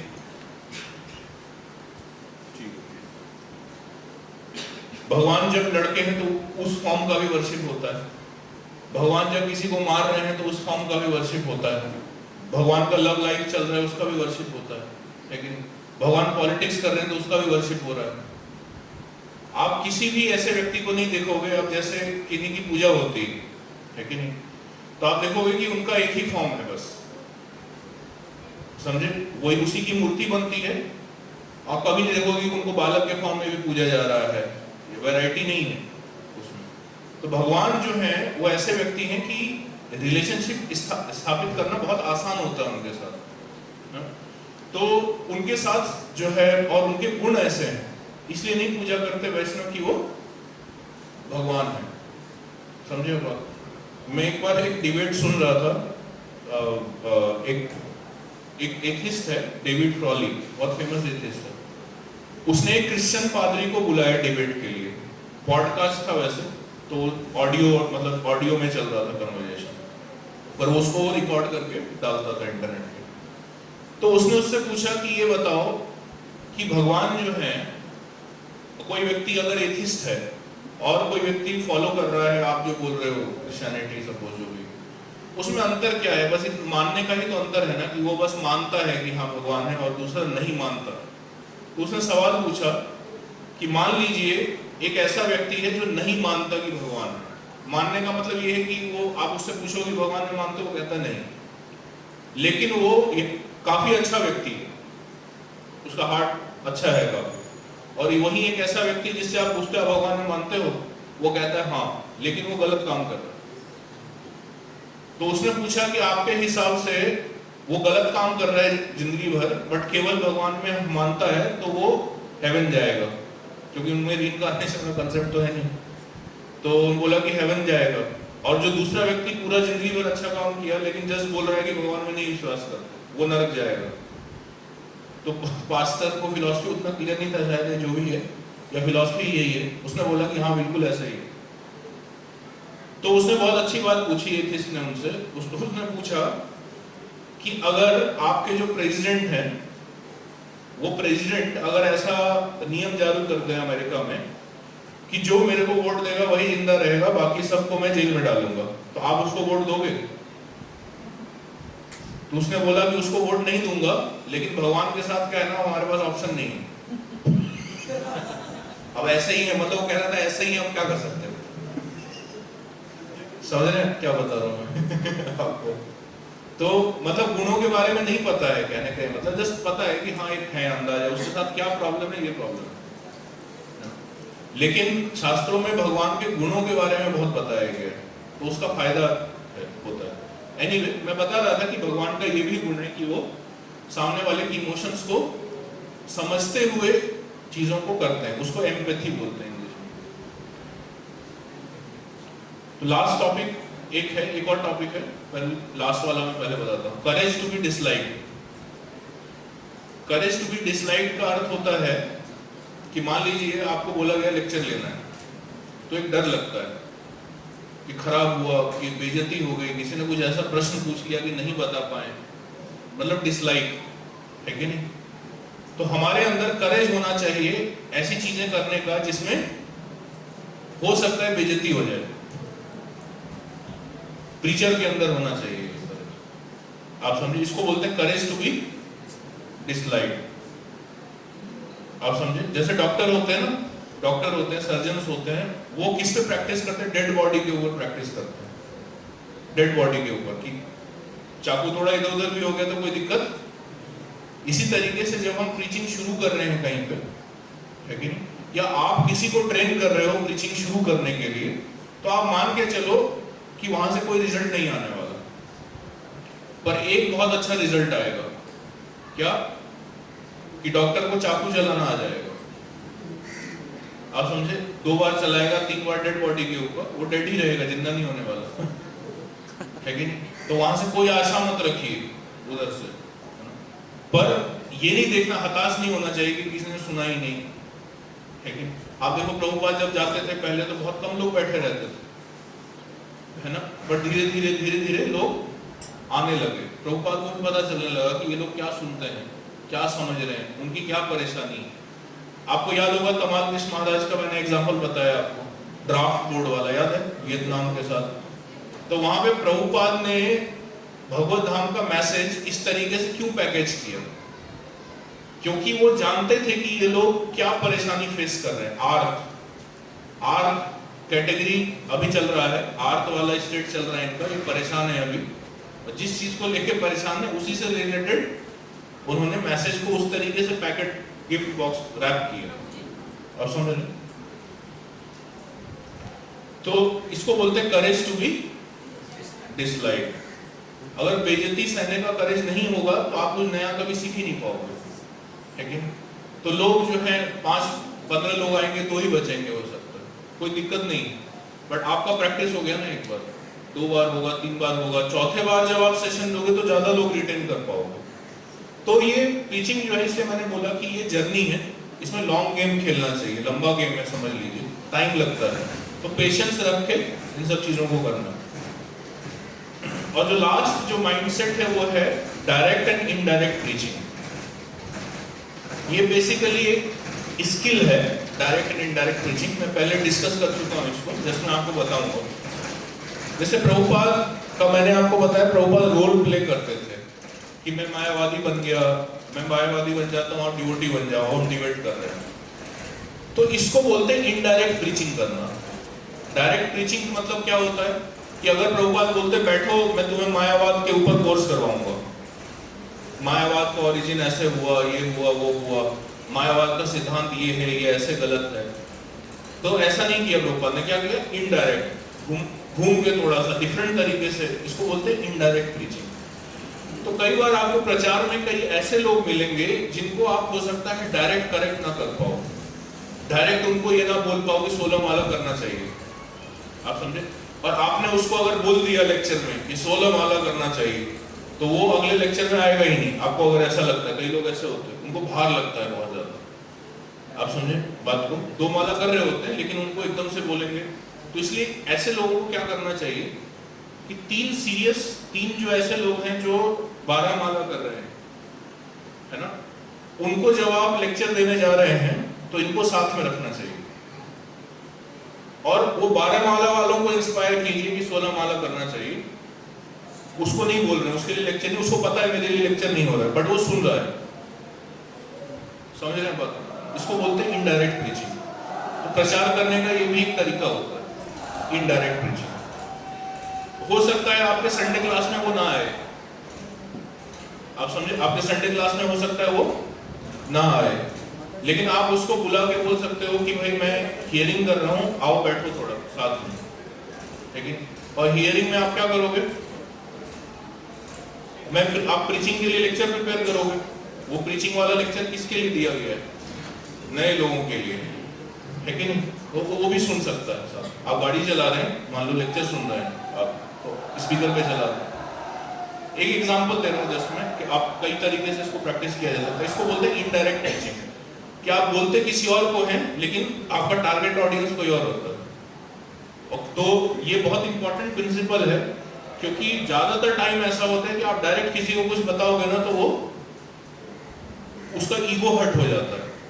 तो आपको लगता है कि ऐसे लोग हैं, टफ ऑडियंस है, थोड़ा ईगो हर्ट हो जाता है व्यक्ति का, या उतना ज्यादा अभी प्रेशर करना ठीक नहीं है, तो लेकिन उसको सुनाना भी जरूरी है कि क्यों हायर लेवल पे आना है, लेकिन तो डायरेक्टली उसको नहीं सुनाने का है, उसके साथ में रखिए बस उसको, है कि नहीं? साथ वाले को सुनाइए, उसको पता होना चाहिए कि ये मेरा ग्रुप नहीं है, बस इतना ही।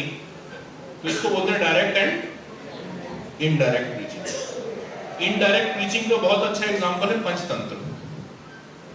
पंचतंत्र जो लिखा गया वो क्यों लिखा गया? तो राजा के जो बेटे थे उनको ट्रेन करना था राजा बनने के लिए, लेकिन वो इंटरेस्टेड नहीं थे फिलॉसफी में। तो उन्होंने क्या किया? बोला चलो फिलॉसफी नहीं बताऊंगा, कहानी बताऊंगा। तो एक तो मैंने इनडायरेक्ट प्रीचिंग मतलब बोला कि किसी और को बता रहे हैं और वो सुन रहा है। एक और तरीका है कि आप जो बताना चाह रहे हैं उसको इनडायरेक्ट वे में बता रहे हैं, कहानी बता रहे हैं बट उसमें कुछ फिलॉसफी है कि नहीं? जैसे दिवाली का मैसेज दिखाया था, आप समझे, दिया के बारे में बात कर रहे हैं लेकिन उसके अंदर, आप समझे, तो इसको बोलते हैं इनडायरेक्ट प्रीचिंग। तो ये 10 पॉइंट्स हैं। इन 10 पॉइंट्स को अगर आप याद रखेंगे, ये माइंडसेट है, इसका पीडीएफ में डाल दूंगा तो आपको टीचिंग में काफी हेल्प मिलेगा, ठीक है ना?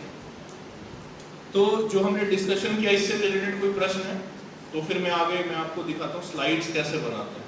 कई बार ऐसा होता है कि क्या टाइटल रखें, है कि नहीं, कैसा फोटो लगाना चाहिए, है कि नहीं, किस तरीके का पिक्चर डालना चाहिए स्लाइड में, या फिर जो है इस स्लाइड के बाद अगला स्लाइड क्या होना चाहिए, लेकिन उसके बाद क्या होना चाहिए, तो अगर आप लोगों ने वो फ्लो का कंसेप्ट समझ लिया है, नहीं भी समझा तो आप वापस जाएंगे तो दोबारा आप सुनिएगा उसको और प्रैक्टिस करने का प्रयास कीजिएगा, या जिनको अच्छे से समझ में आ गया उनसे पूछिएगा, ठीक है? तो आपको धीरे धीरे क्लियर हो जाएगा ये सारे कंसेप्ट। तो आप एक बार फ्लो बनाना सीख गए, टॉपिक प्रिपेयर करना सीख गए लोगों के आवश्यकता के हिसाब से, तो अगला स्टेप है क्या है, उसको प्रेजेंट करना। तो प्रेजेंट करने का एक टेक्निक है पीपीटी, और भी कई टेक्निक हो सकते हैं कि आप प्रेजेंटेशन मत बनाओ। आप सोचो कि कल लेक्चर होने वाला है, तो आपने 4 वीडियो सेलेक्ट कर लिए, आपने कुछ पीपीटी नहीं बनाया, कोई कुछ भी नहीं किया है, आपने 4 वीडियो सेलेक्ट कर लिए। अब आपको क्या करना है, वो आएंगे, आपको वीडियो चलाना है, वीडियो दिखाइए, उस पर डिस्कस कराइए। एक मेन पॉइंट डिस्कस हो गया, दूसरे मेन पॉइंट पे दूसरा वीडियो दिखाइए और उस पर डिस्कशन कीजिए। आप समझ रहे? तो सरमंगल गौर प्रभु को जानते हैं आप लोग? सरमंगल गौर प्रभु रुद्रपुर में जो है टीचिंग करते हैं लोग, तो वो बता रहे थे, हम काफी अच्छे फ्रेंड हैं, हम सब साथ में ही आए थे, यूथ फोरम में साथ में आते थे शुरू से, कॉलेज में जब हम थे। तो वो बता रहे थे कि मैंने उनसे पूछा कि आप कैसे आए कृष्णा कॉन्फ्रेंस में, कैसे इंस्पायर हुए? तो बता रहे थे एक बार मैं टेम्पल में आया तो रामभद्र प्रभु ने उनको रजिस्टर किया कि हमारे यहाँ संडे को प्रोग्राम, वो अपने फ्रेंड्स के साथ घूमने के लिए आए, ये संडे को प्रोग्राम होता है और बहुत सारे यूथ आते हैं, सेमिनार होता है, बहुत अच्छे टॉपिक्स पे आप आओ। तो वो फिर आए अगली बार संडे को और 3-4 और फ्रेंड्स को लेके आए कि सेमिनार होता है, बहुत लोग आते हैं, कॉलेज के यूथ आते हैं। बोले कि जब मैं सेमिनार हॉल में घुसा तो हम ही 4 लोग थे केवल उस सेमिनार में। मतलब IVF ऐसा था पहले उस टाइम पे। 2009 की बात है ये, 2009 की बात है। तो 2009-10 में ज़्यादातर हम लोग जो है टच में आए IVF दिल्ली के। तो रामभद्र प्रभु थे वहाँ पे, अब वो बैठे बिठाया उनको चारों को रामभद्र प्रभु ने, और लैपटॉप रखा और बोले कि लैपटॉप में वीडियो दिखा रहे थे रामभद्र। मैं आपको बता रहा हूँ कि प्रेजेंटेशन का मतलब केवल ताम झाम करना नहीं होता है, ऐसा जरूरी नहीं कि बहुत ज्यादा कुछ करना पड़े। लेकिन पॉइंट ये है कि आप जो डायरेक्ट बोलोगे उसको थोड़ा सा इंटरेस्टिंग बनाइए। अगर आप पीपीटी बनाने आप कई इंटरेस्ट है आपका तो पीपीटी बनाइए, नहीं तो कुछ वीडियो दिखा दीजिए, कोई ड्रामा करवा दीजिए, मतलब आप समझ रहे हैं, इसको बोलते हैं प्रेजेंटेशन। तो वो बता रहे थे रामभद्र वीडियो दिखा रहे थे और उनको फिर एक्सप्लेन करते थे, फिर एक वीडियो दिखाते थे, फिर एक्सप्लेन करते थे, फिर एक पीपीटी भी दिखाया बीच में, वो भी दिखाया, फिर एक्सप्लेन किया कि 4 लोगों के लिए लेक्चर हो, उसमें से एक बच गए।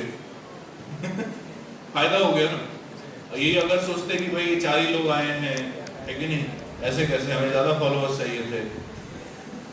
अब समझते बात को, तो ये माइंडसेट का डिफरेंस होता है ना, माइंडसेट बहुत मैटर करता है कि कैसे देखते हैं आप। प्रभुपाद इस चीज को बोलते थे कि अगर कोई नहीं आया तो आपने सुना होगा कि दीवारों को प्रचार करो, उसका मतलब यही होता है। दीवारों को प्रचार करने का मतलब समझते हैं क्या होता है? दीवारों को प्रचार करने का मतलब नहीं कि आपके लिए बैठ के बड़बड़ा रहे हैं। दीवारों को प्रचार करने का मतलब, कई बार लोग भी दीवार की तरह होते हैं कि आप बोल रहे हो उसको कोई फर्क नहीं पड़ता, फिर भी बोलो। क्यों? क्योंकि कोई सुने ना सुने एक व्यक्ति जरूर सुन रहा है, आप जो बोलते हैं वो सुनते हैं, है कि नहीं? तो हमारा फायदा होता है, और अगली बार आप जब वही टॉपिक बोलोगे तो और ज्यादा अच्छे से बोलोगे क्योंकि आपका प्रैक्टिस हो गया। तो समझ लीजिए कि मुर्दे के ऊपर चाकू चला के आए आप समझे? तो नुकसान नहीं है कुछ, मतलब ठीक है। जैसे बोला जाता है ना कि प्रचार में कोई, सिर्फ भगवान की सेवा में कोई नुकसान नहीं है। ये मत सोचिए टाइम खराब हो गया, ये खराब हो गया, वो खराब हो गया, ऐसा नहीं, नुकसान है ही नहीं प्रचार में कुछ, ठीक है ना? तो इससे रिलेटेड कोई प्रश्न है, माइंडसेट से रिलेटेड, या फिर जो फ्लो हमने डिस्कस किया था इससे रिलेटेड? हाँ बोलिए, माइक दे दीजिए। अभी तक जो भी डिस्कस किया है हमने उससे रिलेटेड कोई प्रश्न हो तो? कई बार ऐसा होता है कि हम डिस्ट्राइब होने से पहले, मतलब फेल होने से पहले ही फेल होने के डर से डर जाते हैं और काम करना छोड़ देते हैं, उसके लिए। हाँ, तो इसलिए मैंने आपको बताया कि वो वही डर जो है वो हटाने की आवश्यकता है। इसीलिए ये जानना जरूरी है कि फेल्योर नहीं है कुछ भी। हम फेल्योर को फेल्योर की तरह ना देखें, उसको देखें कि ये सीखने की ये सीखने का मौका है। आप समझे ना? वही मैंने बताया आपको प्रभुपाद के एग्जांपल से कि आप सीख रहे हैं कि लेक्चर कैसे देना है। वो सीखने में हो सकता है 15-20 लोगों का आहुति लगे, समझने बात तो दे देना चाहिए, क्योंकि आप तो यहीं रहने वाले हो ना।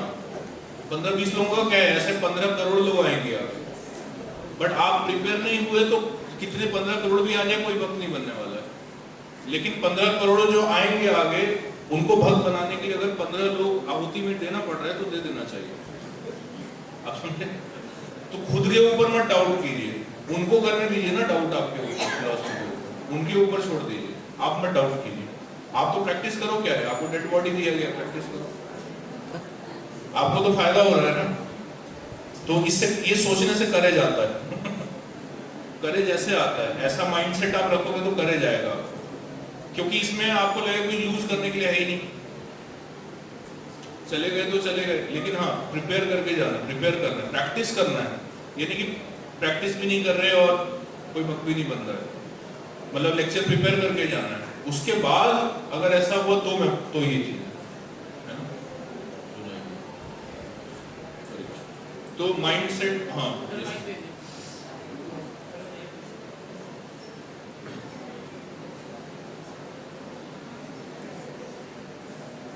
हरे कृष्ण प्रभु जी। प्रभु जी, अगर 2 या 3 लोग हो वहाँ प्रीचिंग करना हो तो दिक्कत नहीं लगती है। अगर ऐसा मन में डाउट रहता है कि अगर ज़्यादा लोग बैठे हो शायद मैं उतना कंफर्टेबल फील नहीं करता, मतलब 1 to 1 करना हो तो मैं आराम से प्रीचिंग कर पाता हूँ। हाँ। अगर ज़्यादा लोग बैठे हैं, जैसे आप यहाँ कहीं बोलने के लिए, तो मैं शायद उतना कॉन्फिडेंस वो नहीं है अभी तक, उसे कैसे बिल्डअप करें? हाँ, मैं आपको बताता हूँ ऐसा क्यों होता है। देखो, अकेले में आप प्रीचिंग कर रहे हैं, ठीक है ना, आपको कंफर्टेबल लग रहा है, इसका मतलब प्रीचिंग करते हैं, आप कर रहे हैं, आपको कॉन्फिडेंस। बट जब भीड़ बैठा होता है तो क्योंकि हम जानते नहीं हैं उनको, इसलिए ऐसा डर लगता है कि क्या बोलेंगे, आप समझे। तो आपको ये करना चाहिए कि लेक्चर शुरू करने से पहले, मतलब मेन कंटेंट शुरू करने से पहले उनसे पहले बात करना चाहिए, आप कहाँ से आए हैं। एक प्रश्न जो है ना, ऐसा प्रश्न है कि आपको बहुत सारी चीजें उस व्यक्ति के बारे में बताएगा। वो प्रश्न ये है कि आप भगवद गीता में कैसे इंटरेस्टेड हुए, आप समझे। ये एक ऐसा प्रश्न है जो कहीं भी आपको कोई और प्रश्न नहीं ध्यान आ रहा है तो ये जरूर पूछो। मंदिर आने के लिए कैसे इंटरेस्टेड हुए, आप बचपन से इंटरेस्टेड थे या कैसे हुए, है कि नहीं। आपको कोई आप भगवद गीता पढ़ते हैं या ऐसे करते हैं, माला करते हैं, आपको कोई समस्या नहीं आती, उस समस्या को कैसे सुलझाते हैं। मतलब ऐसा प्रश्न पूछिए जिससे कि आप उनसे सुनने का मौका मिले। और आपने अगर 3-4 लोगों से सुन लिया ना ऑडियंस में से, तो आपको एकदम पिक्चर क्लियर हो जाएगा कि किस तरीके का ऑडियंस है। उन 3-4 लोगों के लिए लेक्चर दीजिए, समझे बात। आपने बोला ना 3 लोगों के साथ कंफर्टेबल, वही 3 लोगों के लिए लेक्चर लेना है आपको। बाकी सब सुन रहे हैं, वो 3 लोगों के लिए लेक्चर लेना है जिससे आपने बात किया, उन्हीं के साथ आई कांटेक्ट बनाए, कोई दिक्कत नहीं है, जब तक आप धीरे धीरे कंफर्टेबल नहीं हो जाते। जैसे आपने पूछा कि आप लोग भक्ति में कैसे आए, आपने पूछा था ना थोड़े टाइम पहले अभी हम लोगों से क्वेश्चन, हाँ, आप कैसे भक्त बने, आप कैसे भक्ति में आए। हाँ, मैंने ये किया कि मैंने सेशन रखा था कि चैलेंजेस क्या है आप लोग, तो उसमें क्या कर रहा था, बात कर रहा था, समझ रहे ना बात। क्योंकि मैं फर्स्ट टाइम वर्कशॉप ले रहा हूँ आप लोगों को, तो मुझे पता नहीं कि क्या, एक अंदाजा था चैलेंजेस का। तो मैंने क्या किया, बात किया तो मैं कंफर्टेबल हो गया, मुझे पता चल गया कि हाँ ऐसे बताना है, वैसे। देखो, बताना क्या है वो पता होता है पहले से, बट ऑडियंस के साथ कंफर्टेबल फील होना बहुत जरूरी है, और उनके हिसाब से भी बताने के लिए ही जरूरी है बात। आप 3-4, आप अगर कंफर्टेबल भी हो ना बात करने के लिए, तो भी ये करना चाहिए कि आप अगर 3-4 लोगों से आप ये सुनेंगे ना चीजों को, तो आपको उनके बारे में पता चलेगा। एक और प्रश्न आप पूछ सकते हैं कि कौन सी ऐसी चीज है जो कि आपको स्पिरिचुअलिटी एक्सेप्ट करने में सबसे ज्यादा बड़ा ऑब्स्टेकल है, वो समझे। और बेस्ट ये रहता है कि आप जो टॉपिक देने वाले हैं उससे रिलेटेड प्रश्न पूछें, बेस्ट ऐसा रहता है। मान लीजिए आप चैंटिंग के बारे में किसी को टॉपिक देने वाले हैं, चैंटिंग के बारे में लेक्चर देने वाले हैं, तो डायरेक्ट आप चैंटिंग के बारे में लेक्चर मत दीजिए।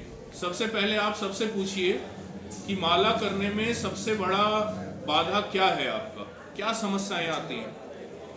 तो कई बार लोग जो है बोलेंगे नहीं, उत्तर नहीं देंगे। प्रभु बैठ जाइए, कुछ मत कीजिए, बैठ जाइए, बैठ जाइए, आराम से बैठ जाइए, सुनिए, ध्यान से सुनिए। आपको जो है जब आप बोलोगे कि माला करने में सबसे ज्यादा क्या बाधा आती है, तो कई लोग उत्तर नहीं देंगे, आपका शाय होते हैं। तो आप बताइए कि मैं जब माला करता था शुरू में तो मुझे बड़ा प्रॉब्लम आता था, दोस्त जो है वो छुपाना पड़ता था माला। आप लोगों को भी ऐसी समस्याएं आती होगी, समझ रहे बात को। ये तरीका होता है बात करने का लोगों से।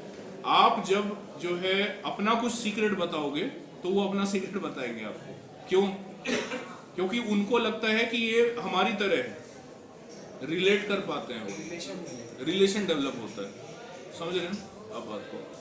तो इस तरीके से 3 लोगों के लिए ही लेक्चर दीजिए और उनसे बात करने का प्रयास कीजिए लोगों से। 5-6 लोगों से भी बात कर सकते हैं, आपको एक ऑडियंस के बारे में अंदाजा लग जाएगा आप, और आप कंटेंट प्रिपेयर करके आए हैं पहले से। तो बस आपको करना क्या है कि वो जो उन्होंने प्रश्न पूछे उससे जोड़ के आपको बताना है, तो आपको कॉन्फिडेंस आ जाएगा बोलने का, आप समझे। तीसरा ये है कि लेक्चर को लेक्चर की तरह मत देखिए, उसको ऐसा देखिए कि मैं बात करने जा रहा हूँ लोगों से। ऐसा अगर आप देखोगे ना कि मुझे कुर्सी पे बैठ के माइक लगा के बोलना है 1 घंटा, तो आपको भार लगेगा। बट अगर आप देखोगे कि मैं वहाँ पे जा रहा हूँ बात करना है, तो ऐसा लगेगा बात तो एक व्यक्ति से करते हैं, एक व्यक्ति से बात कर लीजिए, थोड़ा उनसे कर लीजिए, थोड़ा उनसे कर लीजिए, थोड़ा उधर से कर लीजिए, आप समझे ना। बात कर करके आप थोड़ा कंफर्टेबल हो जाएंगे, ठीक है ना, क्लियर। और कोई प्रश्न है किसी का? हाँ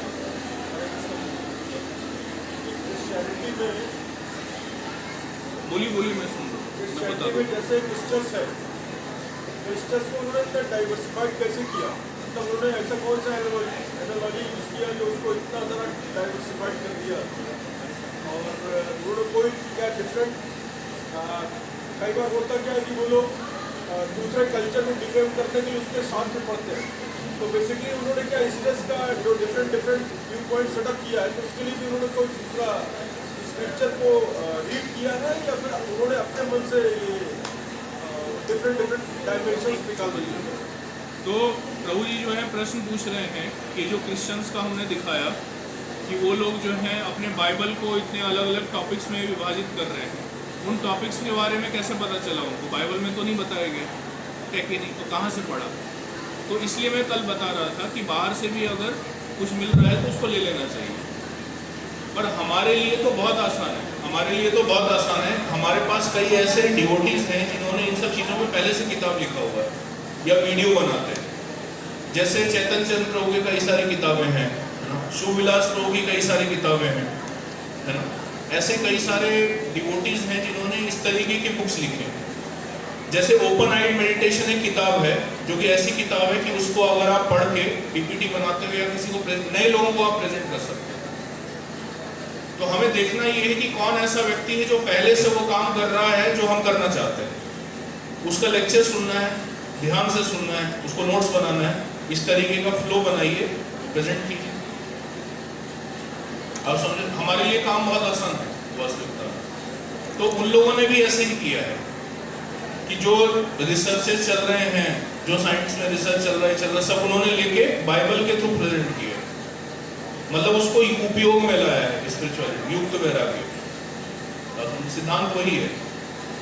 बट वो लोग फॉलो कर रहे हैं, हम लोग थोड़ा आगे जाके फॉलो करेंगे धीरे क्योंकि वो लोग बहुत टाइम से कर रहे हैं, 1500 साल। आप समझते हैं कि हमें कितना साल हो? 50 साल हो। 50 साल मतलब ऑर्गेनाइजेशन के टर्म्स में जो है बच्चे हैं हम, वास्तविकता में हमारा ऑर्गेनाइजेशन बच्चा है, अभी एडोलेसेंस में, तो अभी बड़ा हो रहा है धीरे धीरे, आप समझे। तो पर बच्चा है, उसी में इतना कुछ कर रहा है तो मुझे बड़ा हो क्या करेगा? वो लोग 1500 साल से कर रहे हैं, 1500 साल के बूढ़े हैं वो सब। हमारा तो कट ऑफ हो गया ना, हमारा तो बीच में कुछ है ही नहीं, जो पहले था सतयुग से चला रहा था वो सब कट हो गया, स्क्रैच से कर रहे हैं सारा। तो 50 साल का एज है हमारे ऑर्गेनाइजेशन। तो जब हम किसी दूसरे ऑर्गेनाइजेशन से कंपेयर करते हैं ना खुद को, तो ये भी कंसिडर करना चाहिए कि वो कितने साल से काम कर रहे हैं। जैसे मैंने देखा कई बार डिवोटीज मैंने यहाँ पे ऋषिकेश में आए तो कह रहे हैं देखो सारे लोगों का आश्रम है, इस्कॉन का नहीं है कुछ यार यहाँ पे, तो वो आश्रम ऐसा ही नहीं है, वो इतने सालों से है, उन्होंने बहुत पहले विजन देखा होगा, जमीन ले लिया होगा, आप समझे। तो ये भी देखना बहुत जरूरी है। ऑफ कोर्स हम इंस्पिरेशन ले सकते हैं उनसे, लेकिन हताश नहीं होना चाहिए कि हम क्या कर रहे हैं, लेकिन इंस्पायर, लेकिन इंस्पिरेशन लेना चाहिए। तो ये क्लियर है। और किन्हीं का कोई प्रश्न है? अभी तक हमने जो डिस्कशन किया उससे रिलेटेड। इसमें एक पार्ट है, माइक माइक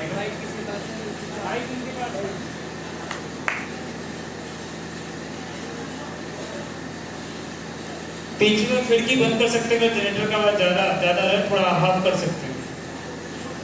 हरे कृष्ण बलि जगन्नाथ। इसमें ये तो एक पार्ट है कि उन्होंने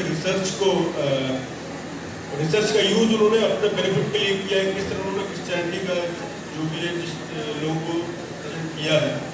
लेकिन हम लोग श्रीमद् भगवद गीता और जब श्रीमद् भागवतम और भगवद गीता पे जाएंगे तो इसमें हमारे साथ ये भी है कि हम अकेले स्क्रिप्चर्स, डिवाइन स्क्रिप्चर्स हैं, उसमें हम अभी कंडीशन स्टेट में हैं। तो अगर हम ये रिसर्च, सपोज अगर कुछ भी हम किसी डेप्थ तक जाते हैं तो वो हमारी डेप्थ इनकम्प्लीट हो सकती है। हम एक श्लोका का यूज किसी और दूसरे तरीके के लिए यूज कर सकते हैं, दूसरा डिविनिटी दूसरे तरीके के लिए यूज कर सकता है। कॉन्फ्लिक्ट ऑफ इंटरेस्ट आपस में हो सकता है, तो दूसरे को कैसे डिलीवर कर पाएंगे? क्योंकि हम भी जो रिसर्च कर रहे हैं वो भी पूरी तरह गाइडेड नहीं, मीन्स डेप्थ तक हम कर नहीं पा रहे हैं। जब तक पूरी तरह से हमारे पास क्लियर विजन हो, मतलब थॉट है, लेकिन एप्लीकेशन में लाने के लिए कौन सा वर्ड्स किसके लिए यूज करेंगे, क्योंकि एक ही वर्ड को कई तरीके से यूज किया जा सकता है। भगवद गीता एकदम यूनिवर्सल, तो इसको मतलब कोड को कैसे डिकोड करेंगे, तो उसके लिए थोड़ा आपको यस। तो शास्त्र जो है ना, शास्त्र जो है समुद्र की तरह है। तो समुद्र में अगर आपको ऊपर ऊपर रहना है तो उसकी भी व्यवस्था है, उस पर आप सर्फिंग कर सकते हैं समुद्र की लहरों पे। बट आपको अगर अंदर जाना है तो उसकी भी व्यवस्था है, बट आप अंदर जाओगे तो उसमें मोती मिलेंगे आपको, है ना। समुद्र शब्द ही यहाँ से आया, समुद्र मतलब कि जिसके अंदर मुद्राएं मिलती हैं, मुद्राएं समाई हुई हैं जिसके अंदर, उसको समुद्र बोलते हैं। जिसके अंदर जेम्स है, वैल्यूएबल्स हैं। लेकिन आप ऊपर ऊपर भी सर्फ कर सकते हो, एटलीस्ट समुद्र के पास तो आ रहा है ना वो व्यक्ति। अगेन मैंने माइंडसेट आपको बताया, जीरो से कंपेयर करना। अभी वो व्यक्ति समुद्र के पास आ ही नहीं रहा था, शास्त्र पढ़ ही नहीं रहा है, अब वो एटलीस्ट ऊपर ऊपर से पढ़ रहा है, क्या दिक्कत है? कोई प्रॉब्लम नहीं, प्रोग्रेस है ये। ऊपर ऊपर से पढ़ रहा है, बीच में डुबाएंगे, पर आपने ऐसे ही डुबा दिया तो वो मर जाएगा ना। उसको पूरा गियर लगाना पड़ेगा आपको पहले, डुबाने से पहले समझ रहे हैं? उसी तरीके से शास्त्र है, एकदम से उसको पकड़ के कहेंगे नहीं सीधे डूब ही जाओ, तो वो सही में डूब जाएगा। तो अंदर लेके जाना है, बट पहले उसको पूरा ऑक्सीजन सिलेंडर और ये सब पूरा लगा के, उसके लिए आपको फैक्ट्री बनाना पड़ेगा ऑक्सीजन सिलेंडर का। बड़ा मारा मारी चल रहा है ऑक्सीजन का, टीचिंग में भी मारा मारी। ऑक्सीजन सिलेंडर मतलब आपने उसको बोला कि इस श्लोक का मतलब है कि भगवत धाम जाना है, अब वो घर में जाके बता देगा कि भगवत धाम जाना है मुझे, अब मैं ये सब नहीं करूँगा, वो डूब जाएगा ना, उसको लोग डुबा देंगे पकड़ के। इसलिए पहले उसको मास्क वास्क पहनाइए, उसको बता दीजिए पहले कि घर वाले क्या कहेंगे, फैमिली क्या कहेगा, फ्रेंड्स क्या कहेगा, उसको तैयार कर दीजिए। जो समस्याएं आएंगी आपका इंस्ट्रक्शन फॉलो करने के कारण, उसके लिए उसको इंस्ट्रक्शन देते टाइम ही तैयार कर दीजिए। समझ में आया? जैसे जब आप उसको इंस्पायर कर रहे हैं कि समुद्र में नीचे जाना चाहिए, वो इंस्पायर करते करते मास्क वास्क भी उसको लगा दीजिए, क्योंकि आपसे इंस्पायर होगा तो तुरंत कूदेगा वो। समझ रहे क्या कह रहे हैं? तो इस तरीके से माइक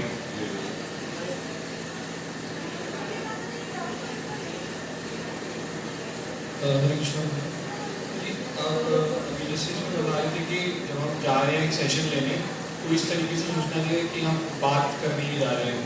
प्रभु जी, जब जैसे ऑनलाइन सेशन मतलब जैसे आजकल हो रहे हैं जूम पे, बट उसमें जनरली नए लोगों से, मतलब पुराने में तो पुराने लोग भी वीडियोज़ ऑन नहीं करते, बट नए लोगों तो और भी ज़्यादा नहीं करते। या फिर हम जब स्क्रीन शेयर करते तो हम किसी को देख ही नहीं सकते कि क्या उनका व्यू है, क्या वो है। तो जी उसमें उस केस में ये किस तरीके से कन्वर्सेशन या चैट के थ्रू, क्योंकि कई मैंने ट्राई किया तो मतलब मैंने जो कंफर्टेबल है उनके साथ कीजिए। इसलिए सबसे पहला प्रिंसिपल भूलना नहीं, locking the low hanging fruits. Low hanging fruits कौन है? जूम क्लास में जिन्होंने वीडियो ऑन कर रखा है, समझ बात? उनको तोड़िए, लेकिन बाकी लोग एटलीस्ट सुन, और बाकी लोगों के साथ क्या करना है, क्या देखना है, उसको जीरो से कंपेयर कीजिए। कई लोग तो क्लास में आए नहीं, बट ये एटलीस्ट वीडियो बंद करके है तो सही क्लास में। ये जो है ऐसा नहीं कर रहा है कि चला गया क्लास बंद करके, तो प्रोग्रेस है उसका। इसलिए मैं बता रहा हूँ, आप देखो माइंडसेट का कितना इंपॉर्टेंस है। आपकी जितनी समस्याएं हैं ना, उसका सारा सॉल्यूशन माइंडसेट्स के अंदर है, जो मैंने 10 बताया, ठीक है। और मुझे लग नहीं रहा है कि पीपीटी वाला हो पाएगा, क्योंकि अभी 3:20 हो गए, तो 5 मिनट में पीपीटी बनाना सिखाना जो है बहुत ज़्यादा चैलेंज हो जाएगा हमारे लिए।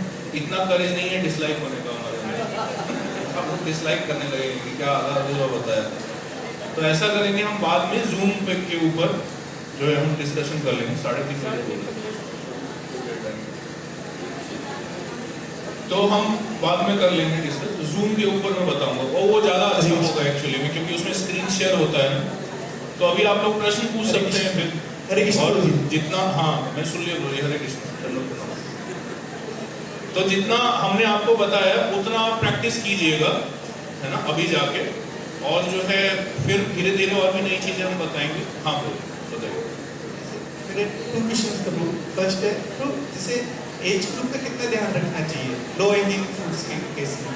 हाँ, और एज का ऐसा तो अच्छा बेस्ट रहे कि आप बैचेज अलग अलग कर दें तो बेस्ट है। मतलब कम एज वालों को एक साथ रखें, यूथ को एक साथ रखें।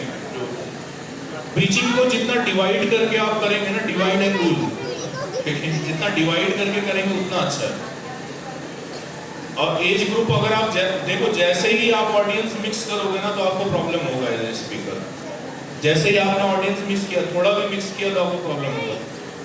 मैंने देखा है कि जब स्पीकर्स जो है भागवतम क्लास लेते हैं, तो अगर भागवतम क्लास में कोई नया व्यक्ति बैठा है तो उसके हिसाब से बताना पड़ता है सारी चीजें। फिर डिवोटी को लगता है कि हमारे लिए तो कुछ मिला नहीं।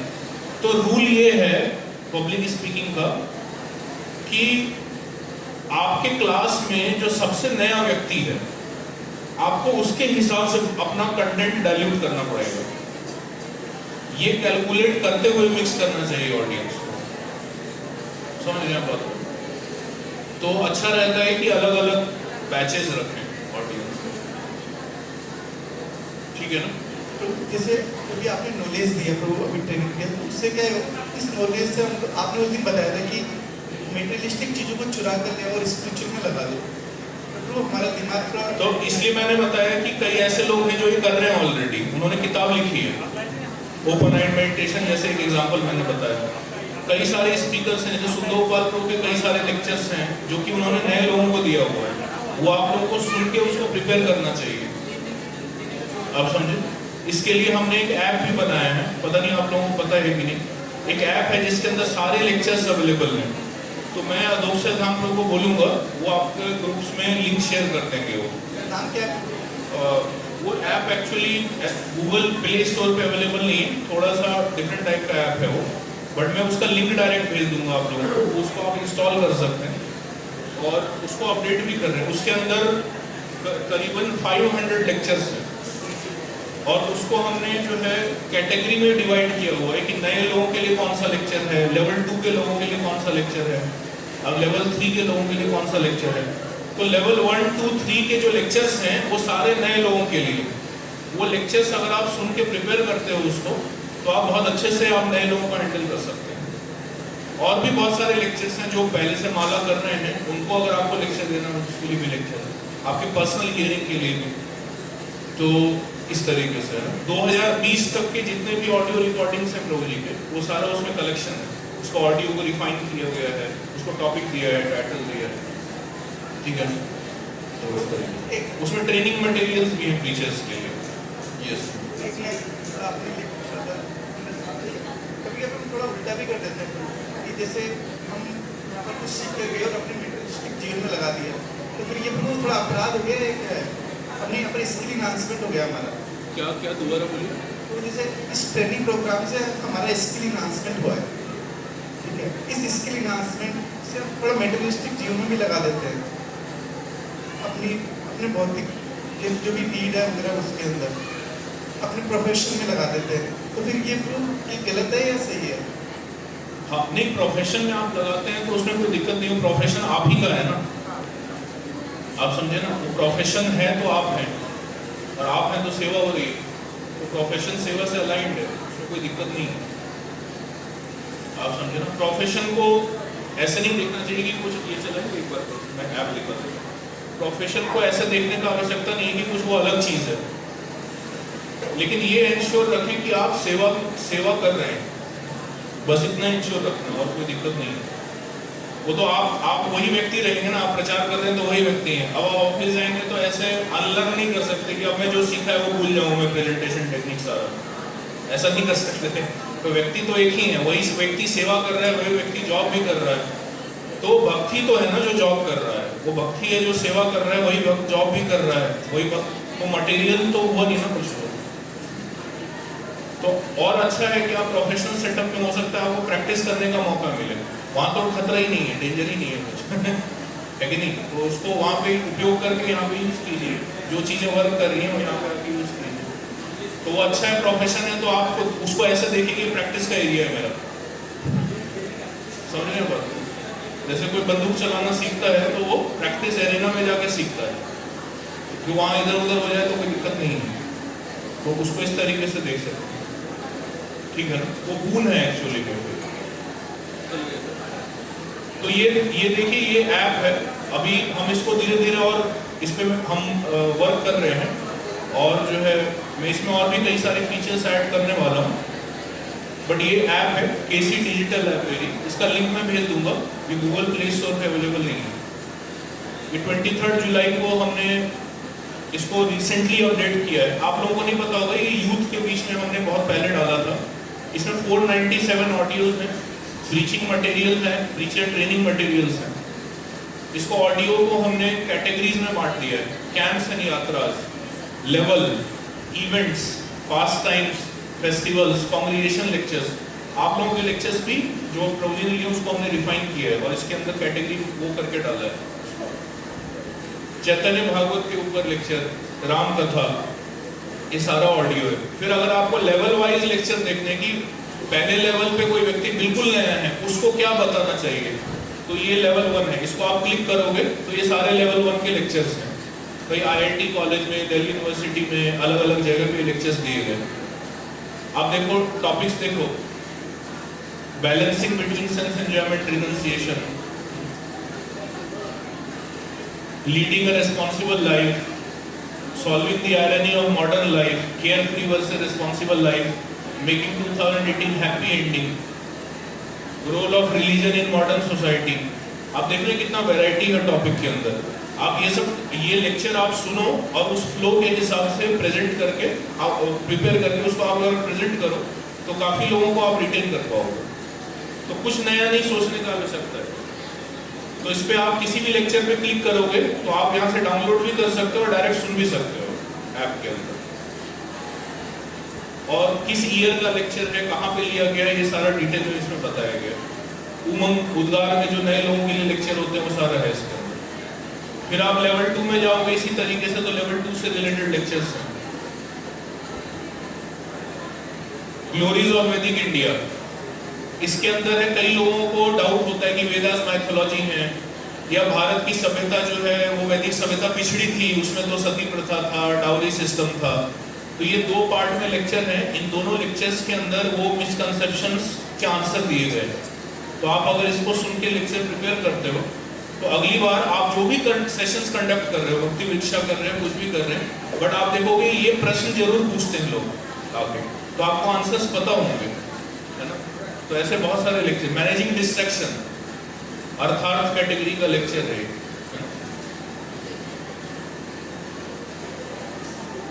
तो ऐसे लेवल वाइज लेक्चर्स हैं। ये प्रीचिंग मटेरियल्स हैं, इसके अंदर पीपीटीज हैं सारे डाले हैं हमने।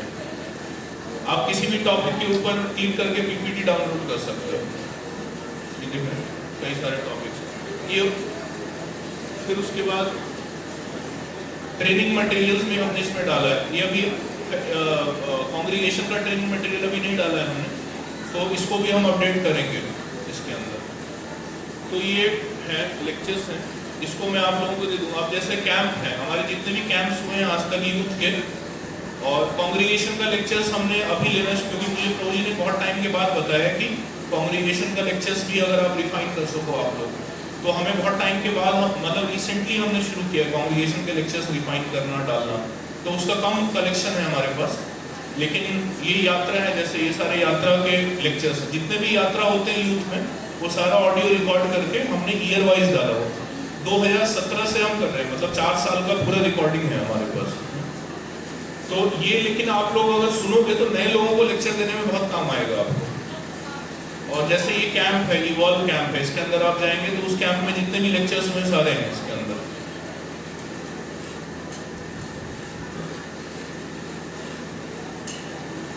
जगन्नाथपुरी यात्रा, इसके अंदर आप क्लिक करेंगे तो वहां पे जितने भी लेक्चर्स हुए हैं, धाम को कैसे देखना चाहिए।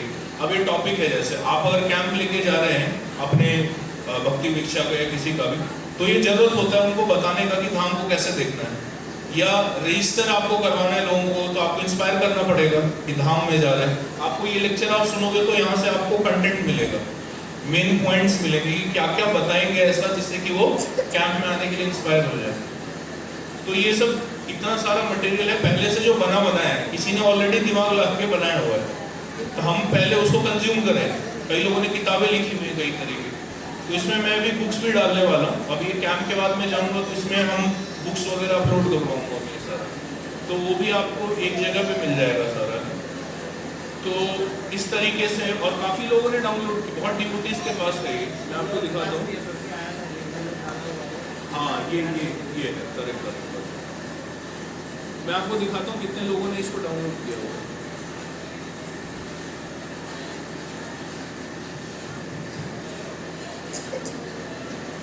तीन 310 डिवोटीज के पास है ये ऐप। तो मैं कांग्रीगेशन ग्रुप में शायद नहीं डाला होगा, तो मैं अदोक्षा धाम लोगों को बोलूंगा तो ऋषिकेश कैंप वाले ग्रुप में ही डाल देंगे, उसमें सब हैं आप लोग ना। ऋषिकेश जो नहीं है तो वो आप ऐड हो जाइए, क्योंकि ये सारा मटेरियल जो मैंने माइंड मैप पीपीटी ये सारा मैं उसी में डालूंगा, ठीक है। तो ठीक है, आप लोगों का बहुत बहुत धन्यवाद, आप लोग आए कैंप में और जो है ट्रेनिंग प्रोग्राम के लिए। तो जो भी हमने बताया उसको आप धीरे धीरे अप्लाई करने का प्रयास कीजिए, और जो है आप देखेंगे कि प्रीचिंग काफ़ी इनहेंस होगा। Thank you very much. Hare Krishna.